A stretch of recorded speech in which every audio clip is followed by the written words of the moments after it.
तो सीबीएसई ने एक प्रैक्टिस सैंपल पेपर लॉन्च किया है, तो उन सभी के बारे में आपको पता होगा। उस पेपर को अपन डिस्कस करेंगे। तो सभी बच्चे कह रहे हैं कि वो बहुत वेरी हार्ड है। मैं आपको बताना चाहूँगा कि यहाँ पर सीबीएसई आपको डराने वाली नहीं है, इसलिए मैं कह रहा हूँ कि क्वेश्चन हार्ड नहीं है। हाँ, घुमा करके क्वेश्चन दिया गया है, केवल कंसेप्चुअल क्लैरिटी होनी चाहिए। और मैं आपको बताता हूँ, मैं उस तरीके से यहाँ पर क्वेश्चन पेपर को सॉल्व कराने वाला हूँ ताकि आप ऐसे 10-15 क्वेश्चन पेपर आसानी से सॉल्व कर जाओ। तो यहाँ पर केवल हम आंसर निकालने की कोशिश नहीं करेंगे, हम कंसेप्चुअल क्लैरिटी की बात करेंगे कि हमारी पेपर को सॉल्व करने की अप्रोच क्या होनी चाहिए। और आप सभी ये कहोगे हर एक क्वेश्चन सॉल्व करने के बाद कि सर इस क्वेश्चन में दम नहीं था, ये क्वेश्चन इजी था समझ में आने के बाद में। तो चलो एक बार शुरुआत करते हैं, और ये तो वक्त ही बताएगा कि ये तो बाद में जब फिनिश कर लोगे मेरे साथ में, तो ये तो बाद में पता चलेगा कि ये क्वेश्चन पेपर हार्ड था या फिर इजी नहीं था। ठीक है ना, जो भी था, है ना। ओके, चलो आ जाओ। तो शुरुआत करते हैं बिना किसी देरी के, फटाफट करेंगे, लेकिन समझते हुए क्वेश्चन को सॉल्व करेंगे, भगा करके सॉल्व नहीं करना है। यही कारण है कि आपको पेपर हार्ड लगता है। अभी यहां पर मैं हर चीज आपको समझाऊंगा कि कैसे अप्रोच होनी चाहिए, किस तरीके से क्वेश्चन पेपर को सॉल्व करना है, मैथमेटिक अप्रोच क्या होती है। चलो स्टार्ट करते हैं। और हम क्वेश्चन को 1 मार्क की तरह नहीं, हम उस क्वेश्चन को इस तरीके से पढ़ेंगे ताकि वह कैसे भी आ जाए हमारे सामने तो हम उसकी अप्रोच अच्छे से कर सकें, लिखने के लिए आए तो भी लिख सकें। तो चलो स्टार्ट करते हैं। ओके मेरे प्यारे बच्चों, चलो स्टार्ट करते हैं। तो पहला प्यारा सा क्वेश्चन हमारे सामने है, इसको केयरफुली पढ़ेंगे। ग्राफ ऑफ ए पॉलिनोमियल दे रखा है हमारे को, px एक पॉलिनोमियल है जो उसके पॉइंट्स बता रखे हैं हमारे को, 4 पॉइंट से वो गुजरता है। ठीक है sir, okay. Which among the following is a factor of px, यानी कि हमारे को फैक्टर बताना है मेरे बच्चों। सबसे पहले तो ये कीवर्ड पकड़ लिया हमने, फैक्टर। अब ये फैक्टर क्या होता है सर? फैक्टर कुछ नहीं होता है मेरे बच्चों। जब भी आप किसी पॉलिनोमियल को सॉल्व करते हो, मान लो आप सॉल्व करते हो x-1 और x-2 इक्वल्स टू 0 होता है। जब भी आप मिडिल टर्म स्प्लिटिंग मेथड का यूज करने के बाद ऐसे आ जाते हैं ना, तो यही फैक्टर है। एक फैक्टर ये है, एक फैक्टर ये है। इसके बाद में हम 0 कैसे निकालते हैं? जब हम इसको x-1 इक्वल्स टू 0 पुट करते हैं तो x इक्वल टू 1, एक 0 ये आ जाता है। x-2 इक्वल्स टू 0 पुट करते हैं तो x इक्वल टू 2, एक 0 ये आ जाता है। यानी कि कुल मिलाकर क्या हो गया मेरे बच्चों, अगर हमारे को जीरोस पता होंगे तो हम फैक्टर आसानी से निकाल सकते हैं। पहली बात ये सर, हाँ सर बिल्कुल सही बात है। अब जीरोस कैसे फाइंड आउट करें सर? कोऑर्डिनेट दे रखे हैं। तो आपको सभी को पता है कि ग्राफ की बात कर रहा है, यानी कि मेरे बच्चों जीरोस कैसे फाइंड आउट होते हैं कि कभी भी कोई पॉलिनोमियल का जो ग्राफ होता है वो एक्स एक्सिस पर जितनी बार काटेगा तो उस एक्स एक्सिस के जो कोऑर्डिनेट होंगे वही उसके जीरोस होंगे। इतनी सी बात सारे जानते हैं। मान लो मैंने एक ग्राफ बनाया है इस तरीके का, ओके, इस तरीके का मैंने ग्राफ बनाया है मेरे प्यारे प्यारे विद्यार्थियों, ठीक है ना। तो ये वाई एक्सिस पे भी काट रहा है, तो वाई एक्सिस से हमारा कोई लेना देना नहीं है, किसी कोऑर्डिनेट से कोई लेना देना नहीं है। सिर्फ हमें देखना है कि वो कौन कौन से कोऑर्डिनेट पे काट रहा है। तो हम देखेंगे कि सर एक तो यहां काट रहा है, सर एक यहां काट रहा है, और एक सर यहां काट रहा है मान लेते हैं, ठीक है ना। तो इसके जो एक्स कोऑर्डिनेट होंगे, और एक्स कोऑर्डिनेट पर हमें हिंट क्या होती है, एक्स कोऑर्डिनेट पर हमेशा वाई 0 होता है, यानी एक्स 0 इस फॉर्म में होंगे कोऑर्डिनेट्स, जिनको नहीं पता है क्योंकि y 0 होता है एक्स कोऑर्डिनेट पर। अब देखेंगे, ये तो था कंसेप्चुअल क्लैरिटी, ये बात आपको समझ में आ गई होंगी। अब हम देखते हैं कि क्या क्वेश्चन कह रहा है। ये तो मैंने समझा दिया। अब देखो, अब हमें पता है, मान लो कि हमें एक्स कोऑर्डिनेट देखो क्या है, एक्स एक्सिस पर कहां काटेगा, एक एक्स कोऑर्डिनेट ये है, एक्स एक्सिस के कोऑर्डिनेट ये है क्योंकि y इक्वल टू 0 है। यहां पर x 0 है तो ये हमारा नहीं हो सकता क्योंकि ये y एक्सिस के कोऑर्डिनेट है, इससे मतलब नहीं है। x 0 ये x एक्सिस के कोऑर्डिनेट है, हाँ इससे मतलब है। ये x और y के कोऑर्डिनेट है, इससे भी हमारा कोई लेना देना नहीं है। तो हमारे 0 क्या होंगे मेरे बच्चों, x इक्वल टू जो x कोऑर्डिनेट है x इक्वल टू -5, और x कोऑर्डिनेट क्या है, x इक्वल टू 8 है। ठीक है, मैंने आपको बताया था कि जब भी जीरोस फाइंड आउट करते हैं तो x को इसको 0 के इक्वल पुट कर देंगे, यानी यहाँ से क्या आ जाएगा, एक फैक्टर आ जाएगा x-5 इक्वल टू 0, और एक फैक्टर आ जाएगा x माइनस का 8 इक्वल टू 0। ये x माइनस का दे जाएगा, प्लस का होगा, ये हो गया एक फैक्टर। यानी हमारा पॉलिनोमियल कैसा हो गया, मान लो पॉलिनोमियल निकालने के लिए कहे तो x+5 और x-8 इक्वल टू 0 हो जाएगा। अब देखो ये इसके 2 फैक्टर हो गए। अब इसमें 2 में से एक फैक्टर यहाँ दे रखा है, x-5 जिसने साइन की गलती करी वो ये करके आ जाएगा, तो x+5 है, ये नहीं है, गलत आंसर। ओके चलो, तो x-8 है क्या, हाँ x-8 है, ये नहीं है, तो हमारा वेरिफिकेशन हो गया है कि बी आंसर होगा। यहाँ तक आपको समझ में आया है, घबराना नहीं है, आगे नहीं पढ़ना है, तेजी से जो क्वेश्चन कर रहे हो उसी को सॉल्व करो, आता है तो भी एक बार दोबारा से सॉल्व करो। तो नेक्स्ट क्वेश्चन हमारे को क्या कह रहा है मेरे प्यारे बच्चों, जल्दी से क्वेश्चन के पोस्टमार्टम करेंगे। क्वेश्चन का पोस्टमार्टम क्या करेंगे, shown below the pair of a linear equation, 2 linear equation दे रखी है, एक और एक ये 2 दे रखी है। अब आपको क्या फाइंड आउट करना है, m और n की वैल्यू फाइंड आउट करनी है। जब इक्वेशन कैसी हो मेरे बच्चों, ये इन्फिनिटली मैनी सॉल्यूशन को देती हो, तो एक कंडीशन आपको पता चल गई। ये आपको सभी को पता है इन्फिनिटली मैनी सॉल्यूशन का फॉर्मूला क्या है, ये तो सभी बच्चों को पता है sir. a1/a2 equals to b1/b2 equals to c1/c2। तो इस क्वेश्चन में सबसे अच्छा ट्रिक क्या है, सबसे अच्छी ट्रिक यह है, सीबीएसई ये बता रही है कि आपको घुमा करके देंगे। क्या घुमा करके दिया है, इसमें सिर्फ ये दिया है कि बच्चे जल्दबाजी में क्या करेंगे कि ये जो ny दे रखा है ना, पहले दे रखा है और ये सीक्वेंस में नहीं है और x के टर्म को बाद में दे रखा है। कितने बच्चों को ये पता है कि सर जो a1 होता है मेरे बच्चों वो होता है x के बगल वाला। तो यहाँ पर पहले मैं वन इक्वेशन से a1 a2 फाइंड आउट कर देता हूँ। तो a1 तो सही दे रखा है, तो a1 इजिकल टू m हो गया है ना, b1 इजिकल टू मेरे बच्चों क्या हो गया 4 हो गया, और c1 इजिकल टू क्या हो गया मेरे बच्चों, c1 इजिकल टू माइनस के 6 हो गया। अब a2 b2, अब a2 कुछ बच्चे यहाँ कर देंगे, सिर्फ यहाँ पर ये लिख दो, स्टार लगा दो, सिर्फ यही आपको समझाने का था, यहाँ पर बाकी कैलकुलेशन है सारे बच्चे कर लेंगे। तो a2 क्या हो गया, a2 मेरे बच्चों x के बगल वाली टर्म हो गई, यानी कि माइनस के 12 हो गया। आगे मेरी बात समझ में, लिखो कि सर हाँ जल्दबाजी में गलती हो सकती है, यही कैच था इसके अंदर, ठीक है ना। b2 इजिकल टू, अब जब ये क्वेश्चन सॉल्व कर लोगे तो अगली बार गलतियां नहीं करोगे। तो b2 इजिकल टू कितना हो गया मेरे बच्चों n, और c2 इजिकल टू कितना हो गया 12 हो गया। बस अब इसे इक्वेशन में पुट करना है, इसमें पुट कर दो, मैं सॉल्व करके दिखाऊं क्या, ये तो आप खुद ही कर लोगे। a1 इजिकल टू कितना हो गया मेरे बच्चों m, a1 equal to m, a2 equal to minus के 12 हो गया, इक्वल टू b1 कितना हो गया 4, और b2 कितना हो गया मेरे बच्चों, b2 इजिकल टू n, और c1 कितना हो गया, c1 इजिकल टू माइनस के 6, और c2 इजिकल टू हो गया 12। तो इसको आप सब सॉल्व कर लेना, ये तो अब आता ही होगा, सॉल्व कर लेना, इन दोनों को बराबर पुट करोगे n की वैल्यू आ जाएगी, फिर इसको इसमें पुट कर लेना, m की वैल्यू आ जाएगी और आंसर आ जाएगा मेरे बच्चों। इसको सॉल्व कर लेंगे सारे बच्चे, और सॉल्व करके आंसर कमेंट बॉक्स में कमेंट करके बताओ, ये चीज़ ईजी है। तो अब थर्ड नंबर का क्वेश्चन बड़ा प्यारा क्वेश्चन है, इसको समझ लिया तो मजा आ जाएगा। बिल्कुल इस तरीके के क्वेश्चन ये मान के चलो आने ही वाले हैं। अब वो कह रहे हैं कि एक टीचर ने 3 स्टूडेंट से पूछा है और कहा है कि आप ये बताओ कि नेचर ऑफ द रूट्स बताओ ऑफ ए क्वाड्रेटिक इक्वेशन के। एक क्वाड्रेटिक इक्वेशन दे रखी है आपको ये वाली, उसके क्या बताने, नेचर ऑफ द रूट्स बताने, सिर्फ इतनी सी बात है। और नेचर ऑफ द रूट्स क्या होते हैं, मानो हमारे वो अल्फा और बीटा 2 रूट्स हैं, या तो वो पॉजिटिव होंगे या तो दोनों पॉजिटिव होंगे, या दोनों नेगेटिव होंगे, या एक पॉजिटिव और एक नेगेटिव होगा, यानी कि उनके साइन बताने हैं कि वो उनका नेचर क्या होगा। ठीक है, यहां तक समझ में आ गया। ओके, एक कंडीशन दे रखी है हमारे को, ये दे रखी है, ये क्या डिस्क्रिमिनेंट है, आपको सभी को पता है। जब भी डिस्क्रिमिनेंट जो होता है वो d इज ग्रेटर देन 0 दे रखा है, और d इज ग्रेटर देन 0 क्या होता है, नीचे कमेंट बॉक्स में कमेंट करके बताओ इसका मतलब क्या होता है। इसका मतलब ये होगा कि जो भी रूट्स होंगे बच्चे वो कैसे होंगे, रियल प्लस कैसे होंगे, डिस्टिंक्ट, यानी कि डिफरेंट होंगे, डिस्क्रिंट होंगे, है ना, अलग अलग होंगे। बस इतनी सी बात उनसे बोली है। लेकिन अब जब भी, अब मैं यहाँ पर कैच बताता हूँ आपको कैसे सॉल्व करना है। जब भी आपको नेचर ऑफ द रूट्स पूछे तो मान लेना है कि अल्फा और बीटा 2 रूट्स होंगे, और उनके सम और उनके प्रोडक्ट के ऊपर काम करेंगे अपन। कैसे, उनके प्रोडक्ट और उनके सम के ऊपर कैसे, कि सर उनके alpha plus beta is equal to, हम सभी जानते हैं कि माइनस के b बाय ए होता है। तो यहाँ पर माइनस के b बाय ए, b क्या है मेरे बच्चों q, तो माइनस के q बाय ए क्या है, a मतलब p है। यहाँ तक मैंने लिख दिया, कोई दिक्कत नहीं यहाँ तक, ठीक है। अल्फा इंटू बीटा की बात चल रही है। सर अल्फा इंटू बीटा क्या होता है, अल्फा इंटू बीटा सर होता है, अल्फा इंटू बीटा हो जाएगा मेरे बच्चों सी अपॉन ए क्या है मेरे को बताओ, सी क्या है, आर डिवाइडेड बाय। जब भी क्वेश्चन को करो तो एकदम तोड़ के करो, कभी भी गलतियां नहीं होंगी, आप एक्सपर्ट हो जाओगे। ए क्या है मेरे बच्चों, पी। तो सर अब बताओ कि यहां तक किसी को कोई दिक्कत, वही सवाल है जो पहले कर रहे थे, वही सवाल है, बस आपको और भी ज्यादा इजी सवाल दिए हैं ये, बल्कि जिसको आते हैं। पहले तो फिर भी कैलकुलेशन हाई होती है, ठीक है, यहां तक समझ में आ गया। अब सर अब ये बोल रहे हैं 3 बच्चों ने क्या क्या जवाब दिया। सबसे पहला जवाब दिया है मेरे बच्चों जैन ने बोला है कि ऑलवेज पॉजिटिव होंगे। क्या ये ऑलवेज पॉजिटिव होंगे, ये ऑलवेज पॉजिटिव होंगे? नहीं, हम कह ही नहीं सकते, क्योंकि आगे कोई स्टेटमेंट की बात नहीं की गई। जब तक हमारे को पी क्यू और आर के साइन का पता नहीं चलेगा कि ये पॉजिटिव है नेगेटिव है, तब तक हम बोल ही नहीं सकते कि पॉजिटिव होंगे या नेगेटिव होंगे।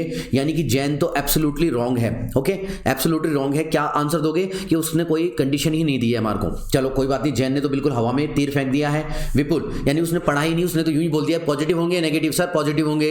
ओके ठीक है, उसने अब विपुल से पूछा, विपुल बोल रहे हैं कि सर पॉजिटिव लग रहे हैं, अगर सर मुझे लगता है कि पी क्यू और आर जो है पॉजिटिव हो। उसने कंडीशन दे दी है कि पी क्यू आर जो है पॉजिटिव हो। तो विपुल बोल रहा है कि सर ये दोनों जो रूट हैं अल्फा और बीटा जो हैं सर ये कैसे होंगे, पॉजिटिव ही आएंगे। चलो इसका पोस्टमार्टम अपन करते हैं कि विपुल सही कह रहे हैं या गलत कह रहे हैं। तो ओके, मेरे को बताओ कि अब मैं इसको यहां पर लिख देता हूं ताकि आपको समझ में आए कि देखो alpha plus beta equals to हमारे पास है मेरे बच्चों माइनस के क्यू बाय पी। अब वो बोल रहा है मेरे बच्चों क्यू और पी क्या होंगे, पॉजिटिव होंगे। क्यू और पी क्या होंगे, पॉजिटिव होंगे। तो क्यू और पी मेरे बच्चों पॉजिटिव है तो दोनों का भाग पॉजिटिव ही आएगा। हाँ सर पॉजिटिव आएगा, तो माइनस और ये जो दोनों होंगे ये पॉजिटिव ही होंगे, यानी कि इनका क्या आएगा, माइनस, अल्टीमेटली माइनस आएगा। यानी कि अल्फा प्लस बीटा क्या आएगा मेरे बच्चों, नेगेटिव आना चाहिए, नेगेटिव आना चाहिए अगर उसने ये पॉजिटिव माने हैं तो। ठीक है, क्यू और पी की वैल्यू। अच्छा अब क्या कहते हो मेरे बच्चों, अल्फा प्लस बीटा नेगेटिव कब कब हो सकता है, जब दो संख्याओं को जोड़ते हैं तो नेगेटिव कब कब आ सकते हैं मेरे बच्चों? नेगेटिव आने की दो ही चांसेस हैं, या तो दोनों के दोनों क्या हो मेरे बच्चों? नेगेटिव हो। जैसे मान लो -3 और -3 को जोड़ा तो -6 आएगा, है ना? ओके ठीक है, तो क्या देंगे? माइनस आएगा। या फिर एक प्लस हो और एक माइनस हो और माइनस वाला बड़ा हो, जैसे मान लो -6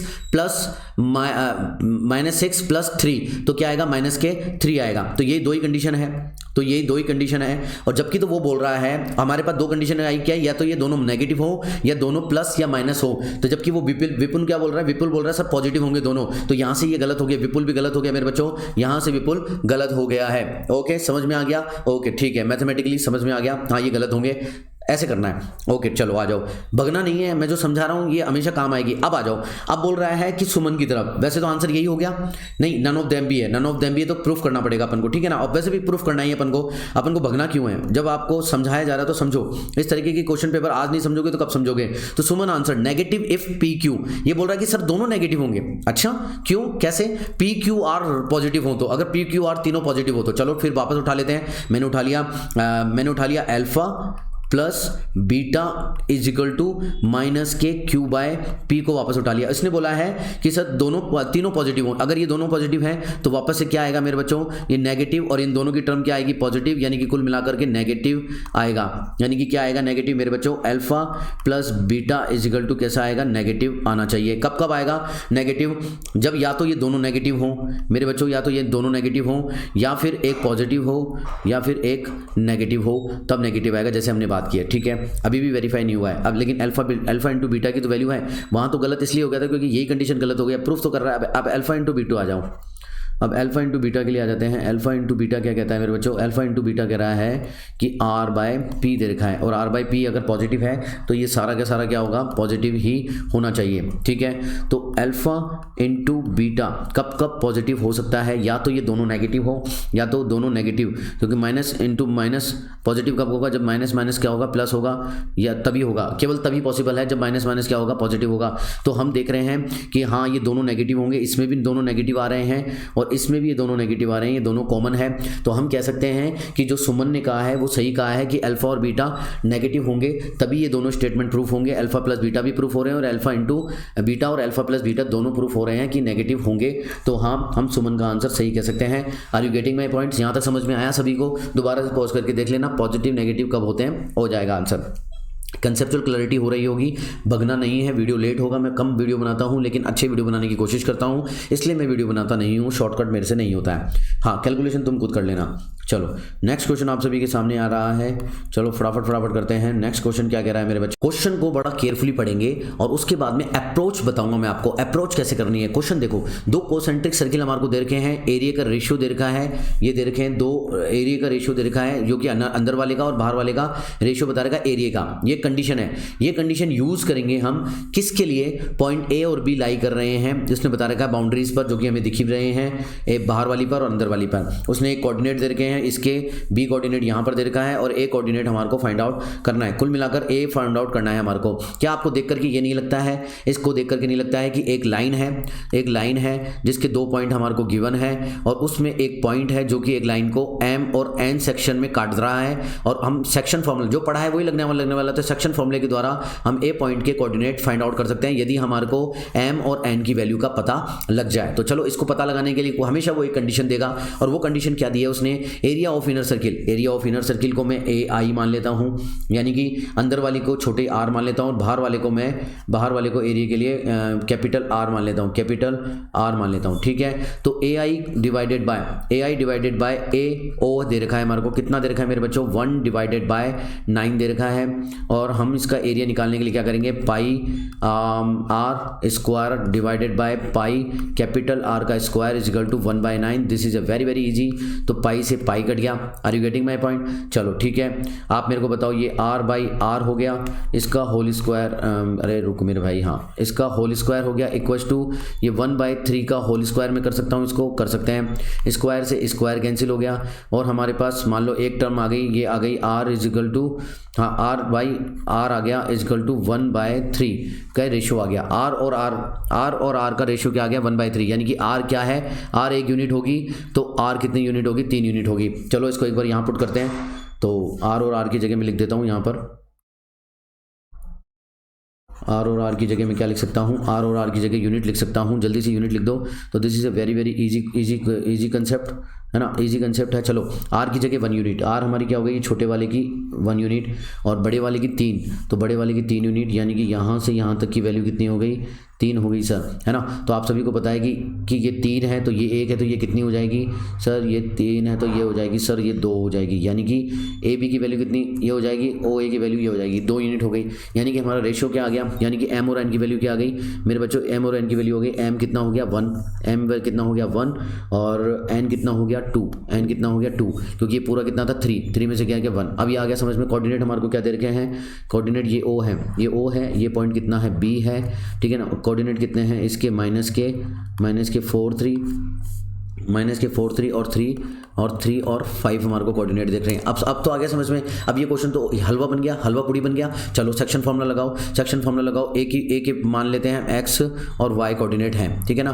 तो सेक्शन फार्मूला लगाया तो एक्स वाई के कोऑर्डिनेट क्या हो जाएंगे, यदि एम क्या जगह कम लग रही है मेरे को, ये हो गया एम, ओके। तो चलो एक बार मैं इसको जगह कर लेता हूँ, अच्छे से समझा देता हूँ यार। यहाँ पे लिख देता हूँ कि एक्स वाई के कोऑर्डिनेट क्या होंगे, एक्स और वाई के कोऑर्डिनेट होंगे। फॉर्मूला क्या होता है एम क्या होगा, एक्स कोऑर्डिनेट के लिए सबसे पहले m इंटू x2 यहाँ पर मल्टीप्लाई करेंगे, यानी कि 3 इंटू एम कितना दे रखा है 1, 3 इंटू 1 प्लस के n इंटू माइनस के 4 यानी कि 4 दूनी 8 माइनस के 8 हो गया, डिवाइडेड बाय इन दोनों को जोड़ दो 2 और 1 3, ओके चलो ठीक है। यहाँ पर हम करेंगे फिर मेरे बच्चों m इंटू y2 यानी कि 1 इंटू 5 यानी 1 इंटू 5 मतलब 5 प्लस का कितना हो जाएगा n इंटू यानी कि 2 इंटू 6 हो गया, डिवाइडेड बाय 3 ये हो गया। कम ऑन, अब आ जाओ क्या आ जाएगा, हमारे कोऑर्डिनेट क्या आ जाएंगे मेरे बच्चों, -8 में से 3 गया तो 5 डिवाइडेड बाय 3 और 6 और 5 11 डिवाइडेड बाय 3। तो अब हमें ए के कोऑर्डिनेट बताने हैं। ये माइनस होगा मेरे बच्चों, ये माइनस, क्योंकि माइनस का 8 बड़ा है तो ये माइनस के 5/3 हो गया। ऑप्शन देखते हैं फटाफट ऑप्शन देखते हैं, ऑप्शन क्या आ रहे हैं, माइनस के 5/3, तो ये आंसर आ गया हमारा। आंसर से मतलब नहीं है, हमें अप्रोच चाहिए, तो आंसर अपने आप से ही आ जाएगा। तो नेक्स्ट क्वेश्चन देखते हैं, केयरफुली पढ़ेंगे। क्वेश्चन बड़ा इजी है, देख के घबराना मत, अच्छे से पढ़ो और फिर समझो अप्रोच को। पहले पढ़ते हैं। Sonali is standing of a 7 meter की वाइड रोड, एक रोड है, उसके एक साइड खड़ी हुई है सोनाली, ठीक है। She want to estimate the distance D, और वो एस्टिमेट करना चाहती है डिस्टेंस डी पोल 1 और पोल 2 के बीच में एक दूरी निकालना चाहती है। तो सबसे पहले यहाँ पर दूरी डी यहाँ पर निकालना चाहती है, ठीक है। अदर साइड क्रॉसिंग, ठीक है। और which of the following expression represent D, जो डी निकालना है आपको बच्चों वो पी और आर की टर्म में निकालना है। देखो ये ऑप्शन में भी दे रखा है पी आर और 7 की टर्म में निकालना है, पी आर और 7 की टर्म में निकालना है, ये उसने बात बोली है।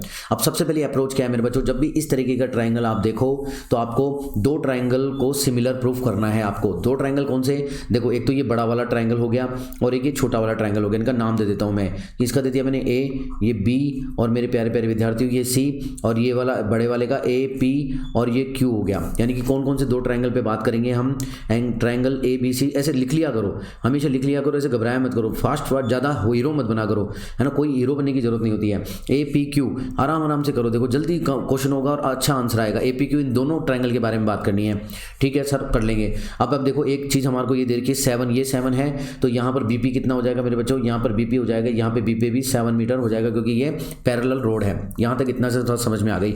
अब दोनों ट्राइंगल को कैसे ट्राइंगल को कैसे हम सिमिलर प्रूव करेंगे, या तो हम ए वाला सबसे छोटी वाली चीज़ प्रूव कर दो, ए 2 एंगलों को प्रूव कर दो बराबर हैं। तो देखो एक तो कॉमन ही मिल जाएगा आपको, जो एंगल ए है वो दोनों में कॉमन है, तो क्या लिख दोगे, एंगल ए बराबर एंगल ए जो कि क्या है कॉमन है, एक प्रूफ हो गया। दूसरा देखो ये दे रखा है हमारे को 90 डिग्री और ये भी 90 डिग्री दे रखा है, यानी कि angle B is equal to क्या हो जाएगा, एंगल पी, ये हो गया 90 डिग्री, ओके। तो आप कह दोगे कि ये दोनों ट्राइंगल कैसे हैं, सिमिलर है।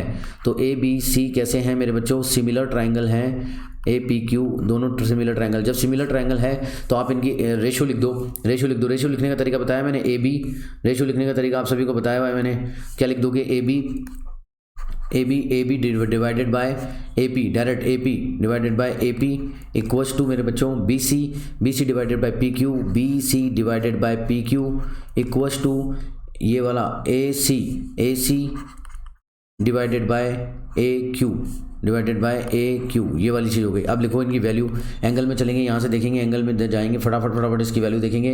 देखो जल्दी सी, यहाँ पर बताओ मेरे बच्चों ए बी की वैल्यू कितनी है। ए बी मेरे बच्चों पी है, ए बी की वैल्यू पी आ गई, डिवाइडेड बाय ए पी की वैल्यू, ए और पी की वैल्यू कितनी आ गई, ये देखो पी है और ये +7, तो पी +7 वैल्यू आ जाएगी। ठीक है, यहाँ तक समझ में आ गया। बी सी की वैल्यू बताओ, बी सी की वैल्यू ये रही, बी सी की वैल्यू कितनी है R divided by P Q की वैल्यू निकालनी है डी, है ना। यहाँ तक भी आप छोड़ दोगे तो भी आ जाएगा, इससे कोई लेना देना नहीं है, एक्स्ट्रा इन्फॉर्मेशन है। A C divided by A Q, तो इसका कोई लेना देना नहीं, क्योंकि हमें आंसर पी और आर की टर्म में लाना है। डी हम यहाँ से निकाल लेंगे, पी आर और की टर्म में आ जाएगा तो आ जाएगा। तो बस इधर कर लो आप जल्दी सी कि डी इजिकल टू सर कितना आ जाएगा, आर नीचे चला जाएगा p divided by p into p+7 into p+7, ये p+7 इधर चला जाएगा, r नीचे आ जाएगा। ओके ठीक है ना, इस तरीके से ये हो गया। तो ये आ गया हमारा आंसर, ये देखो r into p+7 divided by p, तो इसकी फॉर्म में आ चुका है। सभी बच्चे ध्यान देंगे कि option number D is the correct answer. तो इस तरीके से आप करेंगे। मुझे बताओ कि कहाँ डिफिकल्ट था इसमें कुछ डिफिकल्ट, हमने तो पेन भी नहीं चलाया, ज़्यादातर समझाने के लिए चलाया। ठीक है ना, चलते हैं नेक्स्ट क्वेश्चन की तरफ और देखते हैं क्या होता है। ठीक है, तो आ जाओ फटाफट। नंबर 6 को केयरफुली देखेंगे। क्वेश्चन नंबर 6 वेरी इजी है, कॉपी पेन भी चलाने की जरूरत नहीं है ना। चलो पहले सबसे देखते हैं क्या रहा है कि शोन बिलो 2 ट्राइंगल दे रखे हैं और उनकी 2 साइड्स की वैल्यू भी दे रखी है। ये ट्राइंगल हमारे को दे रखे हैं KLM और PQR हमारे को दे रखे हैं। बोल रहा है कि along with the given information, जो गिवन इन्फॉर्मेशन दे रखी है, which of this sufficient to conclude whether, ये जो ट्राइंगल दोनों ट्राइंगल है ये सिमिलर होंगे या नहीं होंगे। मतलब कुल मिलाकर के मेरे बच्चों मेरी बात सुनो, आपको मान लो ये फिगर दे दिए दोनों और आपको बोले कि इनको सिमिलर प्रूफ करना है। सिमिलर प्रूफ करना है तो आपको क्या क्या जरूरत होती है। आपने बोला है कि सर रेशियो का अनुपात बराबर होना चाहिए इन तीनों ट्राइंगल के, यानी ट्राइंगल कौन कौन से हमारे पास, KLM ट्राइंगल है, KLM ट्राइंगल को सिमिलर प्रूफ करना है हमारे को, तो क्या होना चाहिए, तो हमारे पास होना चाहिए PQR, इन दोनों को हमारे को PQR को प्रूफ करना है। तो चलो क्या होना चाहिए, देखो KL divided by PQ equals to LM divided by QR, LM divided by QR, इनको डायरेक्ट लिख देंगे। और फिर KM डिवाइडेड बाय PR, इनका रेशियो कैसा होना चाहिए, बराबर होना चाहिए। तो KL divided by PQ, KL कितना है मेरे बच्चों 4 डिवाइडेड बाय PQ कितना है, PQ 8 है, इक्वल्स टू LM कितना है मेरे बच्चों, LM है 3 डिवाइडेड बाय QR कितना है, QR है 6, इक्वल्स टू KM और PR हमारे को नहीं दे रखे। KM और PR की वैल्यू भी हमारे को दे दी जाए, KM और PR हमारे को दे दिया जाए तो हम कह सकते हैं कि ये ट्राइंगल सिमिलर होगा या नहीं होगा, हम कह सकते हैं। तो ये इनसफिशिएंट डाटा है। तो यहाँ पर उसने बोला है कि ratio of KM divided by PR, बोल रहा है KM डिवाइडेड बाय PR, हाँ सर इसकी हमारे को जरूरत है। ठीक है, KM बाय PR हमारे को दे दिया जाए तो हम बता सकते हैं कि सिमिलर होगा या नहीं होगा, ये वाली बात बोल रहा है वो। अगर वो कह रहा है कि सिमिलर प्रूफ करके ही दिखाओ इस वैल्यू के द्वारा, तो उसको यहाँ पर 1/2 देना चाहिए था, क्योंकि यहाँ पर क्या आ जाएगा 1/2 इजिकल टू यानी कि KM डिवाइडेड बाय PR, तो उसको 1/2 भी यहाँ पर देना चाहिए था। हालांकि उसने नहीं दिया, लेकिन इसको सही कंसिडर किया गया है। चलो अब दूसरी बात, या फिर इसके अलावा क्या उपाय है हमारे पास कि सर हमारे पास ये दो चीज़ें दे रखी हैं। अगर दो चीज़ों का रेशियो बराबर हो, किन किन का, दो साइड्स का रेशियो बराबर हो, कौन कौन सी चीज़ों का sir, KL divided bye LM बराबर हो PQ डिवाइडेड बाय QR के बराबर हो, और ये भी हो, क्या हो, इनका रेशियो क्या आ जाएगा 1/2 आ जाएगा। आप सभी को पता है, तो बराबर है। अगर इन दोनों का रेशियो बराबर है तो इनके दोनों के बीच के एंगल अगर बराबर हो जाए, एंगल दोनों बराबर हो जाए, तो भी हम कह सकते हैं कि क्या होगा, ये दोनों ट्राइंगल क्या होंगे, सिमिलर होंगे। तो क्या ये इन्फॉर्मेशन भी ले ली जाए, हाँ ये बोल रहा है, हाँ ये भी ले ली जाए। तो हम आई की भी जरूरत हो, अगर हमारे को आई भी पता हो तो हम बता सकते हैं। अगर ये भी इन्फॉर्मेशन पता हो तो हम बता सकते हैं कि ये दोनों ट्राइंगल क्या होंगे, सिमिलर होंगे। बिल्कुल सही बात है। तो या तो फिर ऑप्शन हो जाएगा, या तो हमें आई दे दो तो हम सिमिलर प्रूव कर देंगे, या फिर हमें सेकंड नंबर पे बता दो कि KM और PR का रेशियो क्या है, तो हम इसको सिमिलर ट्राइंगल प्रूफ कर देंगे। आई होप कि आप सभी को समझ में आ गया होगा। ये आपकी मैथमेटिकल अप्रोच होने वाली है, इसमें कहीं किसी को कोई दिक्कत नहीं होनी चाहिए। चलते हैं नेक्स्ट क्वेश्चन की तरफ और देखते हैं क्या होता है। तो अब इस क्वेश्चन को केयरफुली देखेंगे। ये क्वेश्चन बहुत इजी है, कंसेप्चुअल है। एक बार समझ में आ गया तो आपको लगेगा कि इससे इजी क्वेश्चन नहीं हो सकता। देखो अप्रोच क्या होगी, सबसे पहले अप्रोच देखो हमारे को क्वेश्चन क्या कह रहा है। सबसे पहले question shown below is A sector of a circle, जो नीचे दे रखा है ये सेक्टर ऑफ ए सर्किल है, यानी कि ये सेक्टर ऑफ ए सर्किल दे रखा है, ठीक है। सेंटर पी दे रखा है, ये सेंटर पी है। All length are measured in centimeter, ये जो सभी जो है वो सेंटीमीटर में मेजर कर रहा है। What is the length of P, तो पी को फाइंड आउट करना है। तो पी एक बार देख लेते हैं किसको फाइंड आउट करना है। मैं यहाँ पे एक बार पी देख लेता हूँ, ये हमारे को निकालनी है, ये हमारे को निकालनी है, ठीक है। Come on, okay. और कुछ और क्या बोल रहा है ये, और हमारे को बोल रहा है कि सर ये चीज़ निकालनी है, ठीक है। अब हमारे को कुछ भी समझ में नहीं आ रहा है, तो सबसे पहले देखो कीवर्ड क्या है। यहाँ पर कीवर्ड दे रखा है सेक्टर ऑफ ए सर्किल। तो यहाँ पे सेक्टर ऑफ ए सर्किल क्यों दे रखा है, क्योंकि सेक्टर ऑफ ए सर्किल होने के कारण ये तो है सर्कमफ्रेंस और ये सेंटर है। सेंटर से सर्कमफ्रेंस तक की दूरी मेरे बच्चों क्या कहलाती है, रेडियस कहलाती है मेरे बच्चों। ये रेडियस होगी कि नहीं होगी, ये रेडियस होगी, और ये होगा पी आर। ये पी आर क्या हो गई मेरे बच्चों, एक रेडियस हो गई। और रेडियस कितनी देर की है, 0 1 2 3 4 5 6 सेंटीमीटर रेडियस हो गई है पी आर, ओके। इसी प्रकार देखेंगे मेरे बच्चों सेंटर ये भी है पी से क्यू की वैल्यू, ये क्यू क्या है, एक सर्कमफ्रेंस है, और सेंटर से सर्कमफ्रेंस तक की दूरी क्या होती है, रेडियस होती है। तो मेरे बच्चों ये दूरी भी हमारे को मिल चुकी है। कौन सी दूरी, ये वाली दूरी भी हमारे को मिल चुकी है, पी क्यू की वैल्यू कितनी हो जाएगी, पी क्यू की वैल्यू भी 6 सेंटीमीटर हो जाएगी, क्योंकि क्या है, ये रेडियस है ऑफ द सर्किल की रेडियस है, ठीक है। तो चलो जल्दी से मेरे को बताओ, अब मेरे को एक और अप्रोच बता दो, फटाफट जल्दी से बताओगे। अब मैं बताता हूँ आपको। अब इसके बाद में क्या करना है, देखो अब इसके बाद में क्या करना है ये पता लग गया। अब एक परपेंडिकुलर ड्रॉ कर दो, ये जो ई पॉइंट और क्यू पॉइंट है ना, इससे परपेंडिकुलर ड्रॉ कर दो। हमें 2 ट्राइंगल मिलेंगे और उन 2 ट्राइंगलों को सिमिलर प्रूफ करना है अपन को, बस इतना सा करना है। उसके बाद में आग मीच लेना, आपका आंसर आ जाएगा, ठीक है ना। ये आपको काम करना है, बस एक परपेंडिकुलर ड्रॉ कर दो। सर ये परपेंडिकुलर मैंने ड्रॉ कर दिया है, ओके डन। और दूसरा परपेंडिकुलर ड्रॉ कर दो, तो दूसरा परपेंडिकुलर का कलर चेंज कर लेता हूँ एक बार मैं। तो दूसरे परपेंडिकुलर का ड्रॉ मैंने कर दिया है सर, ये परपेंडिकुलर मैंने ड्रॉ कर दिया है। तो चलो अब बताओ मेरे को फटाफट, ये एंगल कितना हो गया मेरे बच्चों, ये एंगल 90 डिग्री हो गया कि नहीं हो गया, परपेंडिकुलर ड्रॉ गया, ये भी 90 डिग्री हो गया है, ठीक है। तो चलो 2 एंगल ले लेते हैं, दो ट्राइंगल ले लेते हैं। एक ये वाला ट्राइंगल ले लेते हैं और एक बड़ा वाला ट्राइंगल ले लेते हैं। इनका नाम दे देते हैं बी और ये सी। तो 2 ट्राइंगल हो गए हमारे पास पी बी और ई। क्या हो गए हमारे पास, पी बी और ई। एक ट्राइंगल पी बी ई हो गया है, दूसरा ट्राइंगल क्या हो गया जल्दी बताओ, कि पी सी क्यू। क्या हो गया है, पी सी क्यू। ये ट्राइंगल हो गया। अभी क्या करना है, सिमिलर प्रूफ करना है। सिमिलर प्रूफ करने के लिए ए का अप्रोच लगाओ, सबसे पहले ए का अप्रोच लगाओ, छोटी अप्रोच लगाया करो, ठीक है। छोटी अप्रोच लगाते हैं, 2 एंगल को प्रूफ करते हैं। सबसे पहले तो कॉमन ढूंढो। सर इसमें कॉमन, सर ये है पी कॉमन है, अगर ये बराबर है, हाँ सर ये दोनों एंगल बराबर हैं इनके, क्योंकि ये कॉमन है, ठीक है ना। तो ये हो जाएगा, तो ये दोनों बराबर हैं। तो लिख दो सर कि angle P equals to angle P equals to कितना हो जाएगा, क्योंकि कॉमन है तो ये बराबर हो गया है सर, ठीक है ना। और ये वाले देखो एंगल B और एंगल क्या है C, और एंगल C क्या है मेरे बच्चों, क्या है 90 डिग्री है, इसलिए दोनों बराबर हैं, इसलिए हम कह सकते हैं ये सिमिलर है। सिमिलर कह सकते हैं तो इनके रेशियो, इनका रेशियो लिख सकते हैं हम। रेशियो लिखने का बताता हूँ एक बार। पहले ये देखो P और B के बीच की दूरी कितनी हो जाएगी, 3। तो PB की दूरी कितनी हो जाएगी, 3 सेंटीमीटर, ये लिख दी मैंने।